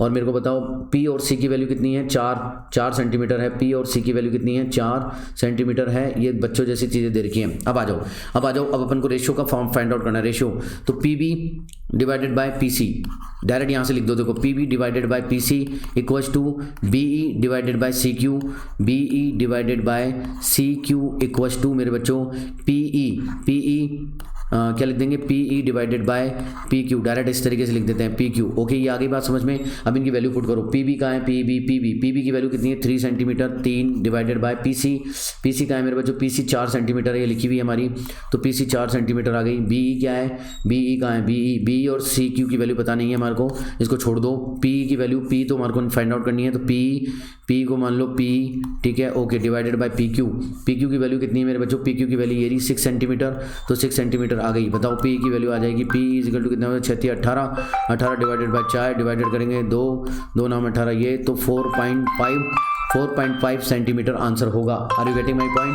यहाँ तक किसी को कोई दिक्कत नहीं आएगी। चलते हैं नेक्स्ट क्वेश्चन की तरफ, ओके चलो। तो देखो कितना मजेदार और कितना कंसेप्चुअल क्वेश्चन यहाँ पर आया है। देखो क्वेश्चन क्या कहता है कि ए सर्किल इज ड्रॉन, एक सर्किल ड्रॉ करना है आपको, उसके 2 पॉइंट्स आर मार्क आउटसाइड, उसके बाहर कोई भी 2 पॉइंट आपको ले लेने हैं, है ना। और क्या बोलना है कि उससे केवल 3 टेंजेंट आपको खींच के दिखाने हैं, केवल 3 टेंजेंट आपको खींच के दिखाने हैं, है ना, वो 2 पॉइंट से। कैसे? जबकि हमें पता है कि एक सर्किल कोई भी है और उसके बाहर कोई भी 2 पॉइंट है, तो एक पॉइंट से दो टेंजेंट खींचे जाते हैं और दूसरे से भी 2 पॉइंट टेंजेंट खींचे जाते हैं, जबकि ये बोल रहा है 3 ही टेंजेंट खींचने हैं। तो बोल रहा है कि कब ट्रू होगा वो इन्फॉर्मेशन, कब ट्रू होगी, मतलब वो 2 पॉइंट कहाँ होने चाहिए, वो 2 पॉइंट लाई कहाँ करने चाहिए। तो बच्चों ये कंसेप्चुअल क्वेश्चन है, तो ये मैं आपको बता देता हूँ, ये तो भी अप्रोचिंग क्वेश्चन है कि ये आपका आंसर नहीं आ सकता था जब तक इस क्वेश्चन को नहीं करोगे, ठीक है ना। ये तो मैं लेता हूँ गारंटी आपकी, लेकिन एक बार सीख लो। देखो ये हमारा एक सर्किल हो गया, अब इस पर हम 2 टेंजेंट खींचेंगे और 2 पॉइंट आउटसाइड लेंगे। पहले बताता हूँ, एक पॉइंट लेकर के दिखाता हूँ आपको कि कोई भी एक पॉइंट ले लो। मान लो हमने एक पॉइंट यहाँ पर कहीं पर ले लिया और मैंने यहाँ पर ले लिया, और यहाँ से 2 टेंजेंट मैं खींच के दिखा रहा हूँ आपको, ठीक है ना। तो 2 टेंजेंट में खींच के दिखा रहा हूँ, एक तो ये ओके, ये 2 टेंजेंट मेरे बच्चों यहाँ से मैंने खींचे हैं, जो कि हो गए हैं एक ये वाला टेंजेंट, ठीक है 1, और एक दूसरा टेंजेंट मैं लेने वाला हूँ, और ये दूसरा टेंजेंट ये हो चुका है, ठीक है। ये 2 टेंजेंट हो गए। अब ये एक पॉइंट तो मेरे को मिल चुका है, ठीक है, ये एक पॉइंट तो मेरे को मिल चुका है, ये रहा एक पॉइंट, ये मान लेते हैं एक पॉइंट ए है। अब आपको बताता हूँ कि तीसरा पॉइंट वहाँ पर होगा, तीसरा पॉइंट वहां पर होना चाहिए जिससे मतलब एक, मतलब क्या है, सिर्फ एक ही टेंजेंट हम खींच सकें, एक और नया टेंजेंट खींच सकें, ठीक है। अब सुनो, वो केवल और केवल एक ही पोजीशन पर हो सकता है, और वो पोजीशन हो सकती है मेरे बच्चों केवल और केवल वो टेंजेंट कूद, उस टेंजेंट कूद, यानी कि इस टेंजेंट के ऊपर, यानी कि मान लो ये टेंजेंट है, अब इस टेंजेंट के ऊपर अगर मान लो मैं एक लाइन खींचता हूँ, ठीक है ना, कोई भी एक लाइन ले लेता हूँ मैं, और एक लाइन में ड्रॉ करता हूँ, ये मैं लाइन ले लेता हूँ, ये वाली लाइन ले लेता हूँ, और ये मान लो इसी टेंजेंट को मैं आगे बढ़ा देता हूँ, इसी टेंजेंट को मैं आगे बढ़ा देता हूँ, ये रहा एक टेंजेंट की लाइन। ये या तो ये लाइन हो सकती है, या फिर मेरे प्यारे प्यारे विद्यार्थियों, या फिर एक टेंजेंट ये हो सकता है और इसके ऊपर एक और लाइन ये हो सकती है। इन दोनों, यानी इन दोनों टेंजेंट के ऊपर कहीं पर भी वो पॉइंट लाई कर सकता है। तो मैं करके बताता हूँ आपको कहाँ का लाई कर सकता है। मान लो वो पॉइंट यहाँ पर लाई कर रहा है, मान लेते हैं वो पॉइंट हमारे को ये ले लेता हूँ मैं, इस वाला ले लेता हूँ, ठीक है ना। मान लेते हैं वो पॉइंट यहाँ पर लाई कर रहा है, और एक पॉइंट मान लेते हैं यहाँ लाई कर रहा है, मान लेते हैं बी पॉइंट या तो यहाँ हो सकता है या बी पॉइंट यहाँ हो सकता है। अब यहाँ से एक बार हम टेंजेंट खींच के देखते हैं। अब देखो यहाँ से बी से टेंजेंट खींचोगे, बी से टेंजेंट खींचोगे तो यही टेंजेंट खींचने वाला है, एक टेंजेंट तो यही खींचेगा 1, लेकिन ये कॉमन हो गया, ठीक है ना। अब दूसरा टेंजेंट यहाँ से खींच सकता है, बस केवल और केवल। अब बताओ ये 2 पॉइंट बी और ए पॉइंट यहाँ आउटर हैं, और इनसे कितने टेंजेंट हमने खींचे हैं सर, एक ये टेंजेंट और एक ये टेंजेंट जो कि कॉमन है, और एक ये तीसरा टेंजेंट हमने खींचा है, यानी कि केवल एक, यानी कि केवल हम कितने टेंजेंट खींच पा रहे हैं मेरे प्यारे प्यारे विद्यार्थियों, एक ये और एक ये। उसी प्रकार से इससे, इस वाले पॉइंट से कितने खींचेंगे, इस वाले पॉइंट से भी बच्चों यही टेंजेंट खींचने वाले हैं। कितने पॉइंट कितने खींचेंगे, एक तो ये टेंजेंट ये खींच देंगे, एक तो ये वाला टेंजेंट खींच सकते हैं, या फिर एक टेंजेंट ये खींच सकते हैं, नया टेंजेंट कोई भी आएगा तो ये टेंजेंट हम खींच सकते हैं। तो कुल मिलाकर के हम क्या कहेंगे, स्टेटमेंट हमारा क्या ट्रू हो जाएगा, जल्दी से आंसर दे देना अब समझ में आ गया हो तो, कि all 3 tangent are equal in length, कोई गारंटी नहीं है। Both the points lie on one of the tangent, yes मेरे बच्चों, बोथ द पॉइंट, यानी कि दोनों पॉइंट जो हैं मेरे बच्चों, या तो दोनों पॉइंट एक ही टेंजेंट पर, कोई से भी, यानी कि या तो इस वाले पर या इस वाले पर, यानी कि both of the time points lie on one of the tangent, यानी दोनों में से किसी के एक के ऊपर हो सकते हैं। ओके, बिल्कुल सही बात है। The tangent and circle have 2 common points in total, no no no no, tangent और circle have 2 common points, 2 common point हो जरूरी नहीं है। देखो तीसरा कॉमन पॉइंट भी आ चुका है, या फिर तीसरा पॉइंट यहां पर भी आ सकता है, तो ये भी जरूरत नहीं है कि 3 टेंजेंट खींचेंगे तो 3 कॉमन पॉइंट होंगे इसके, 2 नहीं होंगे, ठीक है। Such a situation 2 points 4 tangent of the circle, no ऐसा कुछ नहीं है। तो ये भी आंसर हमारे को मिल चुका है, यहां तक किसी को कोई दिक्कत नहीं होगी। आगे बढ़ते हैं, कंसेप्चुअल क्वेश्चन था इसलिए ज्यादा टाइम नहीं लगाते हैं। चलो अब नेक्स्ट क्वेश्चन लेकर के आ रहा हूं आपके सामने, क्वेश्चन नंबर 9 आपके सामने आ रहा है, ठीक है। तो बच्चों इस क्वेश्चन को बड़ा केयरफुली पढ़ेंगे, बहुत शानदार क्वेश्चन है, मजा आ जाएगा। अब देखो क्या कंसेप्ट लगने वाला है, देखो दिखने में बहुत हैवी लग रहा है ना, हैवी के चक्कर में मत जाओ, ऊपर से पढ़ना स्टार्ट करो। बिलो इज ए सेंटर, तीन टेंजेंट हमारे को गिवन है। 3 टेंजेंट कौन कौन से गिवन है, के क्यू का मतलब एक ये वाला, ठीक है, और केपी का मतलब एक ये वाला, ठीक है, और एलएम का मतलब एक ये वाला एलएम का मतलब, ये 3 टेंजेंट गिवन है एक सर्किल के। तो हमें क्या बोल रहा है, ये बोल रहा है कि QL is equal to 2 centimeter. तो ये जो QL है ये 2 सेंटीमीटर है, okay, note done. Okay, KL की वैल्यू 6 सेंटीमीटर है, KL की वैल्यू मेरे बच्चों 6 सेंटीमीटर है। तो इस KQ की वैल्यू कितनी हो जाएगी, पूरे की वैल्यू मेरे बच्चों, पूरे की वैल्यू कितनी हो जाएगी, 6 + 2 यानी कि 8 हो जाएगी। यहाँ तक कोई दिक्कत नहीं, दिक्कत है। चलो, PM is equal to 1/2 of KL की वैल्यू हमारे को दे रखी है, KL की वैल्यू 6 दे रखी है, PM की वैल्यू निकल जाएगी, यस सर निकल जाएगी। PM is equal to 1/2 into क्या दे रखा है, KL क्या है 6, तो 6 से मल्टीप्लाई करेंगे 2, ये 3 आ गया। तो PM की वैल्यू कितनी आ गई मेरे बच्चों, जल्दी बताएंगे, 3 आ गई। PM है काम, ये PM है, ये वैल्यू 3 आ गई। यहाँ तक किसी को कोई दिक्कत नहीं है? दिक्कत सर, इसको एक बार मैं मिटान देता हूँ, ठीक है। चलो जो एक्स्ट्रा इन्फॉर्मेशन, चलो यहाँ से चलो, ओके, तो कि हम आगे बढ़ेंगे। ओके चलो, अब नेक्स्ट फटाफट आगे बढ़ेंगे। ओके चलो, अब मुझे बताएंगे मेरे बच्चों कि ये देखो, ये भी एक टेंजेंट है, ये पॉइंट M से इस सर्किल पर 2 टेंजेंट हैं, PM और PN, और दोनों टेंजेंट की वैल्यू क्या होती है, बराबर होती है, यानी कि ये 3 है, तो मेरे बच्चों ये भी 3 होगा। ये L से 2 टेंजेंट खींचे हुए हैं इस सर्किल पर, LN और LQ की वैल्यू मेरे बच्चे 2 है, तो LN की वैल्यू भी कितनी होगी, 2 होगी। अपनी मतलब इन चीज़ों का यूज़ करना है, कंसेप्ट का यूज़ करना है, यानी कि टेंजेंट की लेंथ का यूज़ करना है, ठीक है। ओके कम ऑन, ये हो गया। अब मेरे को एक बात बताओ, ये KQ जो है वो 8 है, KQ जो है वो 8 है, तो ये जो KP है, ये KP भी कितना हो जाएगा, 8 हो जाएगा। क्यों हो जाएगा, क्योंकि टेंजेंट एक पॉइंट से जो 2 टेंजेंट खींचे गए हैं सर्किल पर, उनकी लेंथ बराबर होती है, टेंजेंट की लेंथ बराबर होती है। ये भी 8 हो जाएगा। हो गया सर, 8 हो गया। अगर मेरे बच्चों ये 3 है, PM की वैल्यू 3 है, तो KM की वैल्यू कितनी हो जाएगी, KM की वैल्यू 5 हो जाएगी। 8 में से 3 गया 5, तो ये 5 हो जाएगी, ठीक है ना। और यहाँ पर LM की वैल्यू कितनी हो जाएगी, अब देखो इस ट्रायंगल को मैं बाहर निकाल रहा हूँ, ठीक है ना। हमें पूछा है LMK, यानी कि M एंगल की वैल्यू पूछी है, M एंगल की वैल्यू पूछी है। इसको मैं बाहर निकाल देता हूँ, इस ट्रायंगल को बाहर निकाल लो। अब हमने सारी इन्फॉर्मेशन ले लिया है, अब ट्रायंगल की बात कर रहे हैं हम, L ट्रायंगल, M, और हम बात कर रहे हैं K की। तो हमें निकालना है मेरे बच्चों इसकी वैल्यू M की। हमें K की वैल्यू दे रखी है 50 दे रखी है, ठीक है। हमें MK की वैल्यू पता चल चुकी है, MK की वैल्यू कितनी है बच्चों, 5 है, और यहाँ पर 3 और 2 5, यहाँ पर भी ये 5 है ना। ये M और LM की वैल्यू कितनी है, 3 और 2 5 है, और LK की वैल्यू कितनी है मेरे बच्चों, LK की वैल्यू 6 है।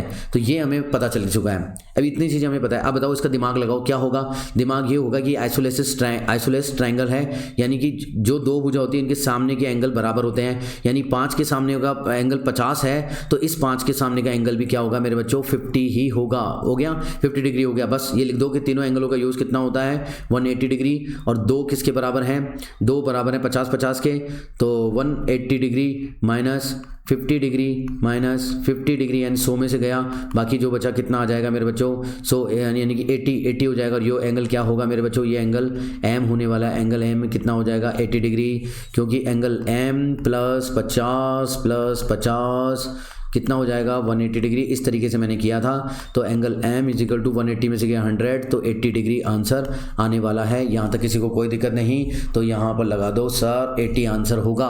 तो ये होता है अप्रोच। और मेरे को बताओ हमने क्या किया इसमें, सिर्फ हमने और ये लगाया कि एक टेंजेंट, एक जो सर्किल के बाहर कोई भी एक पॉइंट दे रखा है, उस पॉइंट से जो 2 टेंजेंट खींचे जाते हैं, उन दोनों टेंजेंट की लेंथ कैसी होती है, इक्वल होती है।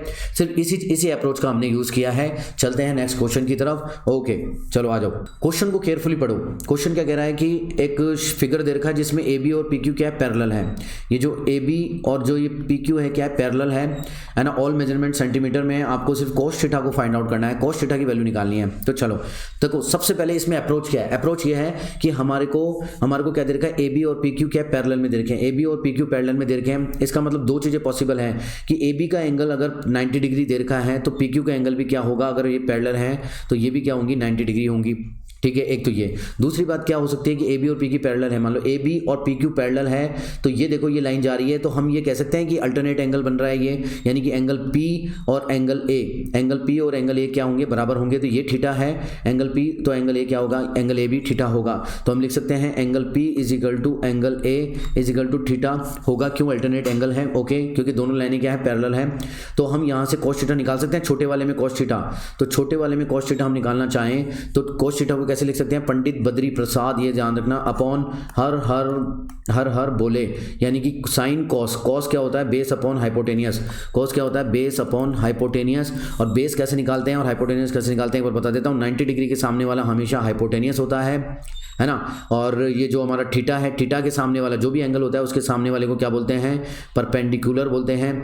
और जो बच जाता है, जो एडजेसेंट होता है, उसको क्या बोलते हैं, वो हमारा बेस होता है, ठीक है, वो बेस होता है। तो यहाँ पर बेस क्या दे रखा है, सी दे रखा है, बेस क्या दे रखा है, सी, और एच क्या दे रखा है, बी। तो मेरे को बताओ cos theta is equal to C by B आया या नहीं आया, आ गया आंसर। ओके कम ऑन, एक और अप्रोच से बता दूं मैं इसको, कहो तो चलो एक और अप्रोच क्या लगेगी वो भी देख लो, ताकि आपको उससे भी आ जाए। हो सकता है कि दूसरे अप्रोच से भी आप कर जाओ, तो एक और अप्रोच सुन लो। ये हो गया, दूसरी अप्रोच में आ जाओ। चलो ये रहने दो, मैं बता देता हूँ दोबारा से दूसरी अप्रोच दूसरे तरीके से कैसे सॉल्व करेंगे, शानदार तरीके से सॉल्व करने वाले हैं। देखो ये अभी हमने देखा कि ये पैरेलल है तो ये 90 डिग्री होगा।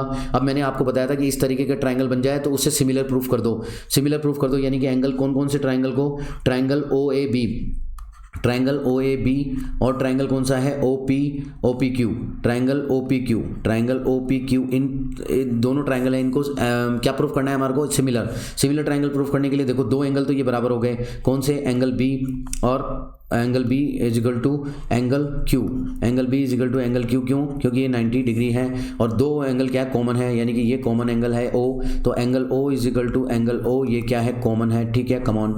ये तो इसलिए हम कहेंगे कि ये डबल ए से क्या हो गया, ये आइसोलेटेड ट्रायंगल हो चुका है, यानी कि एंगल ओ ए बी ये हमारा हो चुका है मेरे बच्चों, एंगल सिमिलर हो चुका है ओ पी क्यू के। अब बस रेशो लिख दो, रेशो देखो बिना देखे लिखा करो, O A divided by O P क्या हो जाएगा, O A divided by O P equals to A B divided by P Q equals to क्या हो जाएगा, O B divided by O Q divided by O Q, ठीक है, okay. अब इनकी वैल्यू पुट करो, ओ ए कहाँ नजर आ रहा है आपको, ओ ए मेरे को यहाँ नजर आ रहा है, ये क्या है, A small A divided by O P कहाँ है, ये ओ पी की वैल्यू, ये रही, ओ पी की वैल्यू क्या हो जाएगी मेरे बच्चों, ये बी है और ये वाई है, तो ये हो जाएगी बी प्लस वाई, कितनी हो जाएगी, B plus Y equals to A B की वैल्यू कितनी है, ए बी कहाँ है, ए बी की वैल्यू सी है, तो C divided by P Q की वैल्यू क्या है, जेड, तो ये जेड रही, इक्वल्स टू ओ बी की वैल्यू कितनी है, जल्दी बोलो, ओ बी की value A divided by O Q की वैल्यू कितनी है, ए प्लस एक्स, ये कितनी हो जाएगी, ए प्लस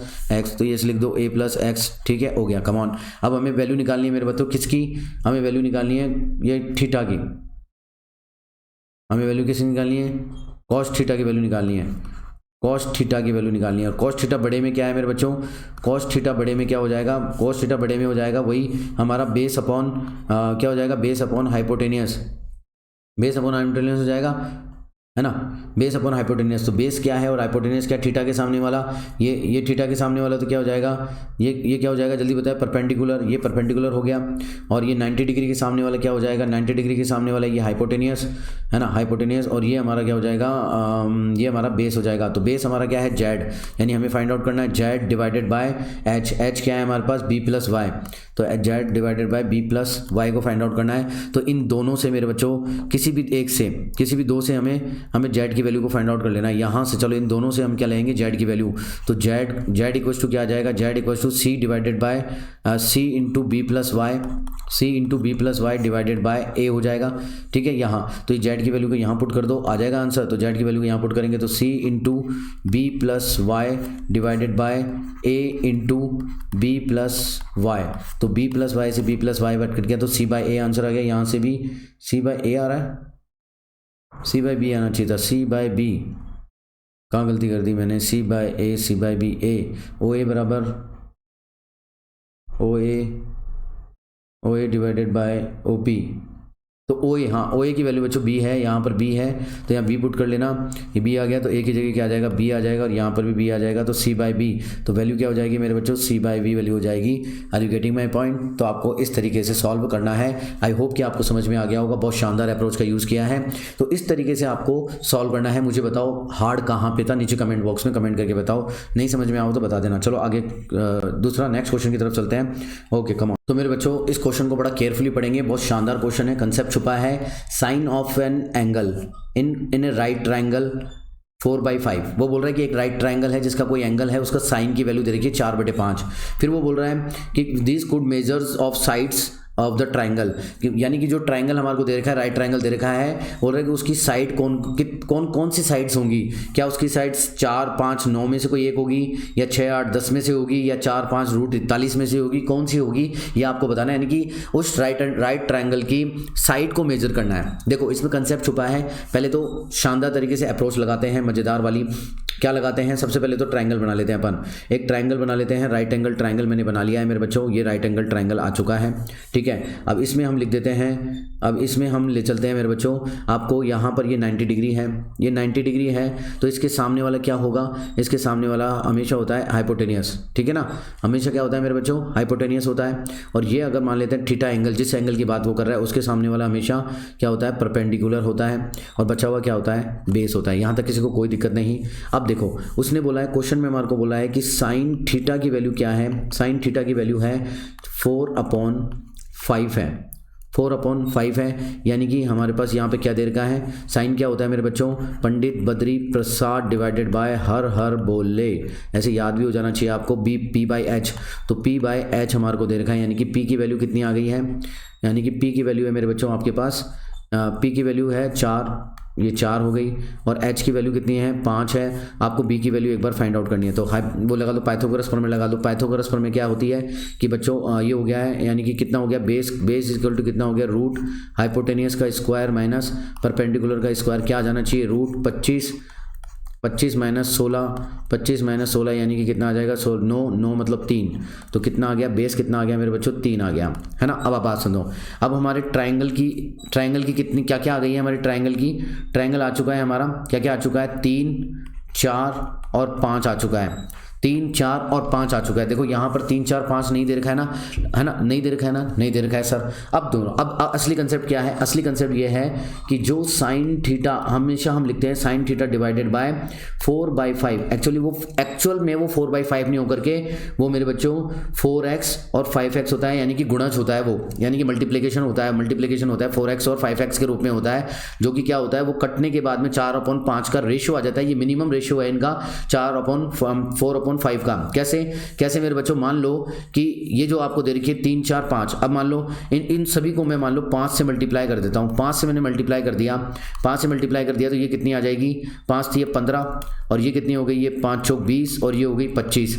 तो मेरे को एक बात बताओ, अगर मैं यहाँ पर साइन थीटा लिखूंगा तो साइन थीटा क्या होता है, साइन थीटा क्या हो जाएगा मेरे बच्चों, यहाँ पर ये 4 की जगह क्या लिख सकता हूँ, 20, 4 की जगह 20 लिख दिया, और हम लिख सकते हैं 5 की जगह 25 लिख सकते हैं, ठीक है। तो इनका रेशियो क्या होगा, रेशियो हमेशा 4/5 ही होने वाला है, यानी कि ये रेशियो में दे रखी होती है, यानी इनका गुणज। अब देखो इनका गुणज कहाँ नजर आ रहा है आपको, इनका गुणज सी में नजर आएगा, 3 दूनी 6, 4 दूनी 8 और 5 दूनी 10, बाकी और कोई सा भी नजर नहीं आएगा, यानी कि ये इसका मल्टीप्लीकेशन, यानी कि 3, 4 और 5 का दुगना की साइड वही सेम ही ट्रायंगल होगा, ठीक है ना। तो कहाँ दे रखा है हमारे को, इसके अंदर 11th में दे रखा है सी, 6 सेंटीमीटर, 1 सेंटीमीटर और 10 सेंटीमीटर ये देने हुए हैं। तो ये हमारा आंसर होने वाला है, और ये आपकी अप्रोच होने वाली है, ठीक है ना। क्योंकि 3, 4 और 5 का मल्टीप्लीकेशन 2 से करेंगे तो 3 दूनी 6 और 4 दूनी 8 और 5 दूनी 10, एक सेम रेशियो में ही आंसर आने वाला है। तो सेम रेशियो की ट्राइंगल है ये, ठीक है ना, यानी एक तरीके से सिमिलर ट्राइंगल है, इनका रेशियो सेम है, ये सिमिलर ट्राइंगल की बात कर रहा है, ठीक है। चलो, तो फिक्स नहीं होते, यहाँ तक समझ में आ गया होगा। चलते हैं नेक्स्ट क्वेश्चन की तरफ। तो एक और शानदार क्वेश्चन हमारे सामने आया है, बहुत मस्त कंसेप्चुअल क्वेश्चन है। देखो बहुत इजी क्वेश्चन है। इस क्वेश्चन क्या कह रहा है कि एक फिगर दे रखा है हमारे को नीचे, है ना, ए यूनिट स्क्वायर दे रखा है, यानी यूनिट स्क्वायर का मतलब A=1 है ना। ए यूनिट स्क्वायर दे रखा है जिसका नाम है ROST, वो इंस्क्राइब्ड है, यानी कि एक सेक्टर, सर्कुलर सेक्टर है, ये सर्कुलर सेक्टर है मेरे बच्चों, ये सर्कुलर सेक्टर है, इसके अंदर एक जो स्क्वायर है वो इंस्क्राइब्ड है, ठीक है। ये ऐसे कह रहा है जिसका सेंटर क्या है, इस सर्कुलर सेक्टर का सेंटर क्या है मेरे बच्चों, ये सेंटर है O, okay, along with the above information। अब ये देखो पोल कह रहा है, ये बोल रहा है कि ऊपर जो इंफॉर्मेशन आपको दे रखी है ना, और which of this sufficient to find the area of sector POQ। आपको एरिया निकालना है POQ का, PO और Q, ये जो सेक्टर है इसका एरिया अपन को फाइंड आउट करना है। एरिया ऑफ सेक्टर क्या होता है मेरे बच्चों, एरिया ऑफ सेक्टर ये पूरा अपन को फाइंड आउट करना है, ये पूछ रहा है। अब ये बोल रहा है कि आपको जो ये जो फिगर में जो इन्फॉर्मेशन दे रखी है वो सफिशिएंट है या नहीं, और या फिर उसके अलावा आपको ये जो 4 इन्फॉर्मेशन हमने दे रखी है उनमें से कोई और इन्फॉर्मेशन आपको चाहिए या नहीं चाहिए एरिया फाइंड आउट करने के लिए। तो मैं आप सभी को बताता हूं कि देखो, अब देखते हैं, अब आगे बढ़ते हैं। अब बोल तो दिया इसने कि हमें फाइंड आउट करना है, ठीक है। अब देखो, अब आप सबको पता है कि मेरे को बताओ सेक्टर का एरिया कैसे फाइंड आउट करते हैं मेरे बच्चों। सेक्टर का एरिया फाइंड आउट करने का फॉर्मूला क्या होता है? सबसे पहले तो ये लिख दो जो फाइंड आउट करना है, फाइंड द सेक्टर ऑफ पीओक्यू, है ना। इसका एरिया कैसे निकालेंगे? पीओक्यू को फाइंड आउट करने का एरिया होता है मेरे बच्चों थीटा डिवाइडेड बाय 360 डिग्री, ये तो आप सबको पता ही है, इंटू पाई आर स्क्वायर। इस तरीके से हम निकालने वाले हैं, है ना। अब अपने को यहाँ पर किस किस की ज़रूरत है, पहले मैं आपको बताता हूँ अपन को किस किस चीज़ की ज़रूरत है। तो मैं कलर ले लेता हूँ, ब्लू कलर ले लेता हूँ। तो हमें ज़रूरत है मेरे बच्चों यहाँ पर अननोन क्या क्या है, हमें थीटा की ज़रूरत पड़ जाए, हमें या तो थीटा पता चल जाए या फिर हमें आर पता चल जाए और आर पता चल जाए, यानी हमें थीटा चाहिए और आर पता चल जाए तो हम कह सकते हैं कि एरिया निकल जाएगा, ठीक है। अब आर कैसे निकलेगा मेरे बच्चों, मैं आपको बताता हूँ आर कैसे निकलेगा। देखो ये जो है यहाँ से और यहाँ तक की जो दूरी है, आपको पता है ये जो दूरी है ये भी क्या है बच्चों, ये क्या है? रेडियस है, जो कि सेंटर से सरकमफ्रेंस तक की दूरी रेडियस कहलाती है। और आप ध्यान से देखो तो ये है ना, ये इसका डायगोनल है, किसका? स्क्वायर का डायगोनल है। तो यानी कि अगर हम स्क्वायर का डायगोनल को फाइंड आउट कर लें, स्क्वायर के डायगोनल को निकाल लें, है ना, स्क्वायर के डायगोनल निकल सकता है ना। स्क्वायर का डायगोनल क्या होता है? स्क्वायर का डायगोनल क्या होता है? अगर ये a इक्वल टू 1 है, और स्क्वायर का डायगोनल कैसे निकालते हैं बच्चों? हमेशा स्क्वायर का डायगोनल हो जाता है, अगर a है तो ये होता है रूट टू a होता है, तो a की जगह 1 रख दो तो √2 आ गया। तो हमारी r तो पता चल गई, हमारे को r तो पता चल गई 2। हमेशा डायगोनल जो होता है वो √2a होता है अगर a स्क्वायर की लेंथ है। तो यहाँ से हमें r पता चल गया, r पता चल गया। अब थीटा निकालना है, अब थीटा कैसे निकालोगे बच्चों? थीटा निकालना है ना, तो थीटा निकालना है तो एक फॉर्मूला और होता है हमारे पास, किसका? इस आर्क की जो आर्क ये जो आर्क दिखा ना हमारे को, ये जो सेक्टर है, ये जो आर्क है, अगर इसकी हमारे को लेंथ पता चल जाए, है ना, आर्क ऑफ लेंथ पता चल जाए, पीक्यू हमारे को पता चल जाए, यानी कि पीक्यू लेंथ निकालने का फॉर्मूला क्या होता है बच्चों? पीक्यू आर्क निकालने का फॉर्मूला क्या होता है? Theta divided bye 360 degree into बच्चों 2 पाई आर, ठीक है। अगर हमारे को मान लो ये पीक्यू पता चल जाए, अगर हमारे को ये PQ पता चल जाए, R हमारे को पता चल ही चुका है, तो यहाँ से हम थीटा निकाल सकते हैं, यानी कि हमें PQ चाहिए। अब एडिशनल इन्फॉर्मेशन देखो, वो बोल रहा है एरिया ऑफ द स्क्वायर चाहिए क्या? नहीं, कोई एरिया ऑफ स्क्वायर की जरूरत ही नहीं है, इससे कोई मतलब ही नहीं निकलने वाला, ठीक है, एरिया नहीं चाहिए। रेडियस ऑफ सेक्टर POQ, ये बोल रहा है रेडियस ऑफ सेक्टर POQ, ये बोल रहा है रेडियस ऑफ सेक्टर POQ, इसकी रेडियस चाहिए क्या? नहीं, रेडियस तो हम स्क्वायर से निकाल लेंगे, इससे निकालेंगे, डायगोनल से निकाल लेंगे, जो कि √2 आ भी चुकी है। तो ये रेडियस सेक्टर POQ नहीं चाहिए हमारे को, या फिर क्या चाहिए? आर्क लेंथ ऑफ POQ, हमने बोला ना आर्क लेंथ ऑफ POQ हमें पता चल जाएगी, ये पता है, R पता है, पाई की वैल्यू पता है, 2 पता है, 360 डिग्री पता है, तो थीटा की वैल्यू निकल जाएगी। तो यहाँ से हम, अगर हमें PQ पता चल जाएगी तो हमने बोल देंगे यहाँ से ये सही होगा, हमें आर्क PQ पता चल जाएगी, तो यहाँ से हमें थीटा पता चल जाएगा, और फिर थीटा की वैल्यू हम यहाँ पर पुट कर देंगे। तो थीटा पता है, R पता है, तो एरिया हमें पता चल जाएगा। तो कितना प्यारा और कितना कंसेप्चुअल क्वेश्चन है, आई होप कि आपको समझ में आ गया होगा, ठीक है ना। तो चलते हैं आगे। तो मेरे प्यारे बच्चों, एक बहुत दुनिया का सबसे इजी क्वेश्चन है, लेकिन इसको पढ़ने के बाद और इसको देखने के बाद आपको ऐसा लगेगा कि ये क्वेश्चन क्या दे दिया क्वेश्चन। देखो मतलब बच्चों से भी बेहतर है, मतलब बहुत सबसे बच्चा क्वेश्चन है ये, इस सब का, है ना।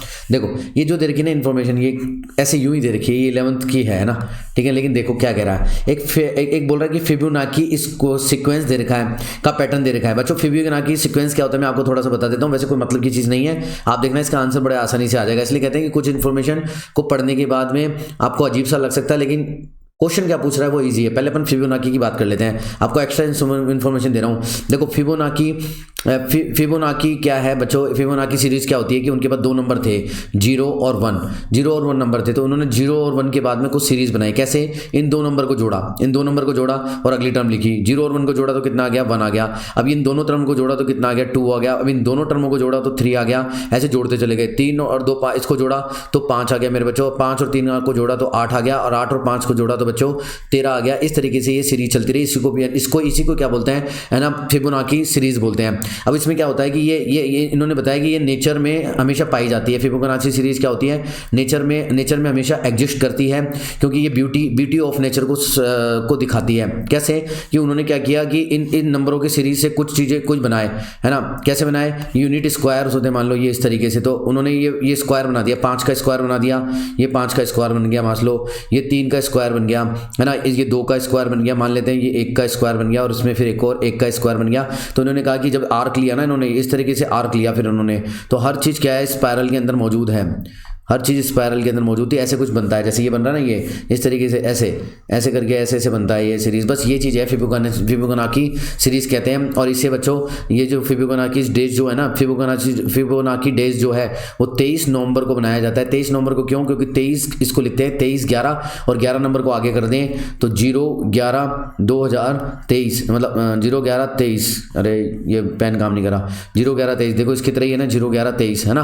तो ये इसलिए 23 नवंबर को ये इसका डे बनाया जाता है। ये कुछ नहीं है, ये चीज़ पढ़ लेना। इसने ये चीज़ बताई है कि ऐसे ऐसे है, ये यूनिट स्क्वायर है, ये जो स्क्वायर है ना ये यूनिट स्क्वायर है। चलो अब क्या पूछ रहा है, what is the area of the shaded sector, area of the shaded sector. अब बच्चों ये आपको डायरेक्टली क्वेश्चन क्या पूछ रहा है, area of the shaded sector. पहले मैं इसको साफ कर देता हूँ, अब अपन क्वेश्चन की तरफ आ जाओ। जब भी तो बोल रहा हूँ बच्चों जैसा क्वेश्चन था, लेकिन बस मेरे को आपको फिबोनाची सीरीज समझाना था और मैंने आपको समझा दिया, ठीक है ना, आई होप, ठीक है ना। अभी हमारे को क्या बोल रहे हैं कि एरिया ऑफ द सेक्टर निकालना है। बच्चों जैसा क्वेश्चन आ गया, area of the sector. Area of the sector का फॉर्मूला क्या होता है, एरिया ऑफ द सेक्टर का फॉर्मूला होता है sir, area of the sector का फॉर्मूला होता है सर, जो कि होता है θ/360 डिग्री इंटू एरिया का पाई आर स्क्वायर। रेडियस पता करनी है, बस रेडियस पता करनी है। थीटा हमारे को दे ही रखा है। थीटा कैसे, क्योंकि बच्चों ये है 90 डिग्री, ये 90 डिग्री होगा, क्योंकि ये क्या है, ग्राफ है, ग्राफ के हर लाइन क्या होती है, पैरेलल लाइन होती है। तो ये हो गया 90 डिग्री। थीटा हमारे पास कितना हो गया, 90 डिग्री। और मेरे बच्चों इसको गिलो, ये रेडियस यहाँ से लेके, ये सेंटर है, इस सेंटर से लेकर के इस सर्कमफ्रेंस तक की दूरी कितनी होगी, ये क्या होने वाली है बच्चों, ये होने वाली है रेडियस। देखो ये 1 यूनिट का 1 2 ये 3 ये 4 ये 5 ये 6 ये 7 और ये 8 यूनिट है। 8 मतलब 8 हो गए। रेडियस कितनी हो गई मेरे बच्चों, 8 हो गई, ठीक है। तो चलो और बोलो ये, ठीक है। और थीटा इजिकल टू कितना हो गया, 90 डिग्री हो गया। बाकी आप इससे भी निकाल सकते हो, यहाँ से भी निकाल सकते हो, ये भी रेडियस होगी, ये भी रेडियस होगी, ठीक है ना। यहाँ पे हमें 5 का स्क्वायर दे रखा है, तो ये कितना हो जाएगा 5। यहाँ पर हमारे को 1 का स्क्वायर दे रखा है, तो ये दूरी कितनी हो जाएगी 1। यहाँ पर हमें 2 का स्क्वायर दे रखा है, तो ये कितना हो जाएगा 2। तो 5 6 7 8 हो जाएगा, 8 यूनिट हो जाएगा, ठीक है। अब एरिया निकालो सेक्टर का। एरिया कैसे निकालेंगे, यहाँ पर थीटा की जगह रखो 90 डिग्री रखा, और 90 डिग्री के बाद में क्या रखा 360 डिग्री इंटू पाई ऐसे कैसे रख देंगे, क्योंकि पाई में वैल्यू आ रही है, पाई में वैल्यू है, ठीक है। और यहाँ पे आर की वैल्यू कितनी है 8, तो 8 इंटू 8, तो बस फटाफट सॉल्व कर दो, है ना।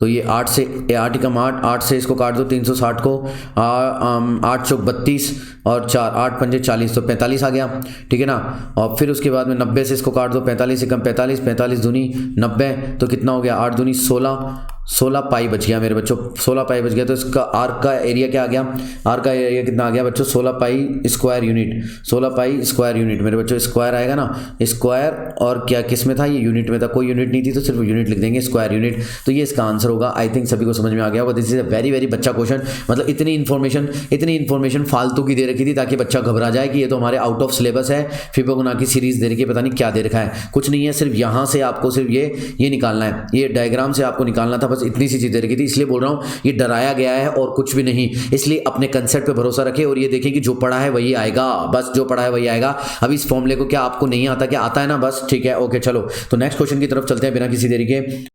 तो बच्चों नेक्स्ट क्वेश्चन क्या कह रहा है, बड़ा केयरफुली पढ़ेंगे इसको, बहुत अच्छे से स्टेप बाय स्टेप समझाऊंगा, मजा आ जाएगा, है ना। एक अच्छे से समझेंगे इस क्वेश्चन को, बहुत इजी तरीके से समझाने वाला हूं। ये क्वेश्चन कह रहा है मेरे बच्चों कि एक सॉलिड है, ये एक सॉलिड है। इसने बोला है कि यहाँ पर एक सॉलिड है नीचे, ठीक है ना, वो किस किस को ज्वाइन करके बनाया गया है। ये जो सॉलिड है किस किस को ज्वाइन करके बनाया गया है, एक तो सर्कुलर सिलेंडर को ज्वाइन करके बनाया गया, ये वाला सर्कुलर सिलेंडर है एक, और एक है हमारा हेमिस्फेयर, और ये वाला हेमिस्फेयर है। इन दोनों को ज्वाइन करके बनाया गया और इन दोनों की रेडियस क्या है बच्चों, दोनों की रेडियस आर आर है, हेमिस्फीयर की भी आर है और इसकी भी आर है ना, ये जो हमारा सिलेंडर है इसकी भी आर बोल रहा है। अब बोल रहा है एक कंडीशन दे रहा है फिर इसके आगे कि total surface area of solid, ये जो सॉलिड दे रखा है ना इसका टोटल सरफेस एरिया, यानी कि इस सॉलिड का total surface area of the solid, किसका, इस सॉलिड का total surface area equal to the, किसके इक्वल होगा बच्चों, surface area of sphere, sphere के सरफेस एरिया के बराबर होगा, किसके स्फीयर के, है ना, स्फीयर के, कोई भी स्फीयर है उस स्फीयर के एरिया के बराबर होगा, है ना। लेकिन एक कंडीशन साथ में बोल रहा है इस स्फीयर के लिए, with the twice radius of the solid, यानी कि जो ये सॉलिड है उसकी जो रेडियस आर है तो स्फीयर की रेडियस कितनी होगी, स्फीयर की रेडियस होगी बच्चों 2r, स्फीयर की रेडियस होगी 2r, ये इसने कंडीशन बोली है। इतनी बात समझ में आ गई। अब इसके बाद में बोल रहा है मेरे बच्चों कि which of the giving height, अब बोल रहा है कि gives the height of the cylinder of the above solid, यानी कि जो ये सिलेंडर दे रखा है ना, ये सिलेंडर दे रखा है, इसकी हाइट निकालनी है अपने को, इसकी हाइट निकालनी है, ठीक है ना। तो मान लेते हैं बच्चों इसकी हाइट कितनी है मेरे बच्चों, इसकी हाइट है l, इसकी हाइट l है, ये देखिए हमारे को सिलेंडर की हाइट l बोल रहा है कि निकालो इन द अबव सॉलिड, इस अबव सॉलिड में जो सिलेंडर की हाइट है इसको अपन को फाइंड आउट करना है, ठीक है। कुछ नहीं है, आगे बढ़ते हैं। मैं आपको एक चीज समझाना चाहूंगा, मैं आपको बता देता हूं कि टोटल सरफेस एरिया क्या होता है। इस सॉलिड का टोटल सरफेस एरिया वो होता है कि जिस भी चीज को हम बाहर से छू सकते हैं, वो सरफेस एरिया मतलब जिसको हम छू सकते हैं। तो देखो यहां पर हम देखें कि इस पार्ट को हम छू सकते हैं, ठीक है ना, ये जो सबसे ऊपर वाला पार्ट है इसको हम छू सकते हैं, तो छू सकते हैं हम इसको, तो ये हमारा किसका एरिया हो जाएगा बच्चों, एक सरफेस एरिया ये हो जाएगा, एक सरफेस एरिया ये हो जाएगा जिसको हम टुकड़े की तरह देख सकते हैं, टुकड़े की तरह एक सरफेस एरिया ये हो जाएगा, जो कि क्या है मेरे बच्चों, जो कि क्या है, हेमिस्फीयर का एरिया है। ये क्या है, हेमिस्फीयर का एरिया है, इक्वल टू कितना होता है, 2πr² के बराबर होता है, ठीक है। एक हमारे पास ये एरिया है, इसको मैं किसी और कलर से ले लेता हूँ। एक हमारे पास एरिया ये है, मान लेते हैं ये वाला एरिया है, ये जो एरिया है, एक एरिया ये है, इसको छू सकते हैं हम, इसको छू सकते हैं, बिल्कुल छू सकते हैं। तो ये एरिया क्या बच्चों, ये कौन सा एरिया है, curved surface area of the cylinder, curved surface area of cylinder का कितना होता है बच्चों, 2πrl होता है, जो कि l क्या होती है, इसकी हाइट होती है, ठीक है। अब एक सरफेस एरिया और बच गया, मैं आपको बताना चाहूँगा, एक सरफेस एरिया और बच गया। जब इस पूरे सॉलिड को उठाओगे तो नीचे भी एक इस तरीके का अपन को एक सर्किल मिलेगा, एक सर्किल और मिलेगा, जो उठाएंगे तो उसको भी छू सकते हैं, नीचे से छू सकते हैं, ठीक है ना। इस एरिया को भी हम नीचे से छू सकते हैं। और ये क्या है मेरे बच्चों, सर्किल का एरिया है, ये क्या है, सर्किल का एरिया है। थर्ड नंबर का क्या है हमारा, सर्किल का एरिया है। सर्किल का एरिया कितना होता है मेरे बच्चों, सर्किल का एरिया होता है πr²। तो अभी हम कहेंगे कि टोटल सॉलिड का एरिया कितना आ जाएगा, जब 1, 2 और 3 इन तीनों को जोड़ देंगे तो टोटल सरफेस एरिया आ जाएगा 1 + 2 + 3 को जोड़ देंगे तो, और ये किसके बराबर है, एक ऐसे स्फीयर के एरिया के बराबर है जिसका रेडियस कितनी है 2r, एक रेडियस कितनी है 2r, यानी कि एक स्फीयर है ये और उसकी रेडियस कितनी दे रखी है मेरे बच्चों, उसकी रेडियस है 2r है। तो स्फीयर का कितना क्या होता है मेरे बच्चों, फॉर्मूला क्या होता है, तो फॉर्मूला होता है सर 4πr², r कितना है 2r दे रखा है, तो ये होल स्क्वायर हमने कर दिया। चलो अब इनको रख दो बारी बारी से, सिर्फ सॉल्व करना है। तो 2πr² + 2πrl + πr² equals to कितना हो जाएगा मेरे बच्चों, 4π, ये 2 दूनी 4 और r², ये हो गया। चलो अब इधर देखो ये कितना हो गया बच्चों, 2πr² और πr² कितना हो गया, 3πr² + 2πrl equals to 4 × 16πr², 16πr²। अब देखो पाई की वैल्यू हमारे पास है नहीं, तो ये पाई से पाई कैंसिल हो जाएगा, वैसे तो कॉमन आ गया, चलो ठीक है। अब मेरे को बताओ कि 3πr² में से 16πr² में से 3πr² गया तो कितना आ जाएगा, कि 2πrl = 16 में से 3 गया तो बच्चों 13πr² आ जाएगा, ठीक है ना। तो एक पाई से एक पाई कैंसिल, r से एक r कैंसिल, तो हमारे पास आ जाएगा l = 13/2, और यहाँ पर कितना बचा r, 13/2r, तो ये कितना हो जाएगा, 2 × 12, 2 × 5 = 10, जो भी होगा 6.5 r आ गया, 6.5 r आ गया। तो हमारा आंसर कितना आ जाएगा, बी आंसर आ जाएगा। यहाँ तक सभी को समझ में आया, एकदम इजी क्वेश्चन है। चलते हैं नेक्स्ट क्वेश्चन की तरफ और देखते हैं कि क्या होने वाला है। ओके चलो,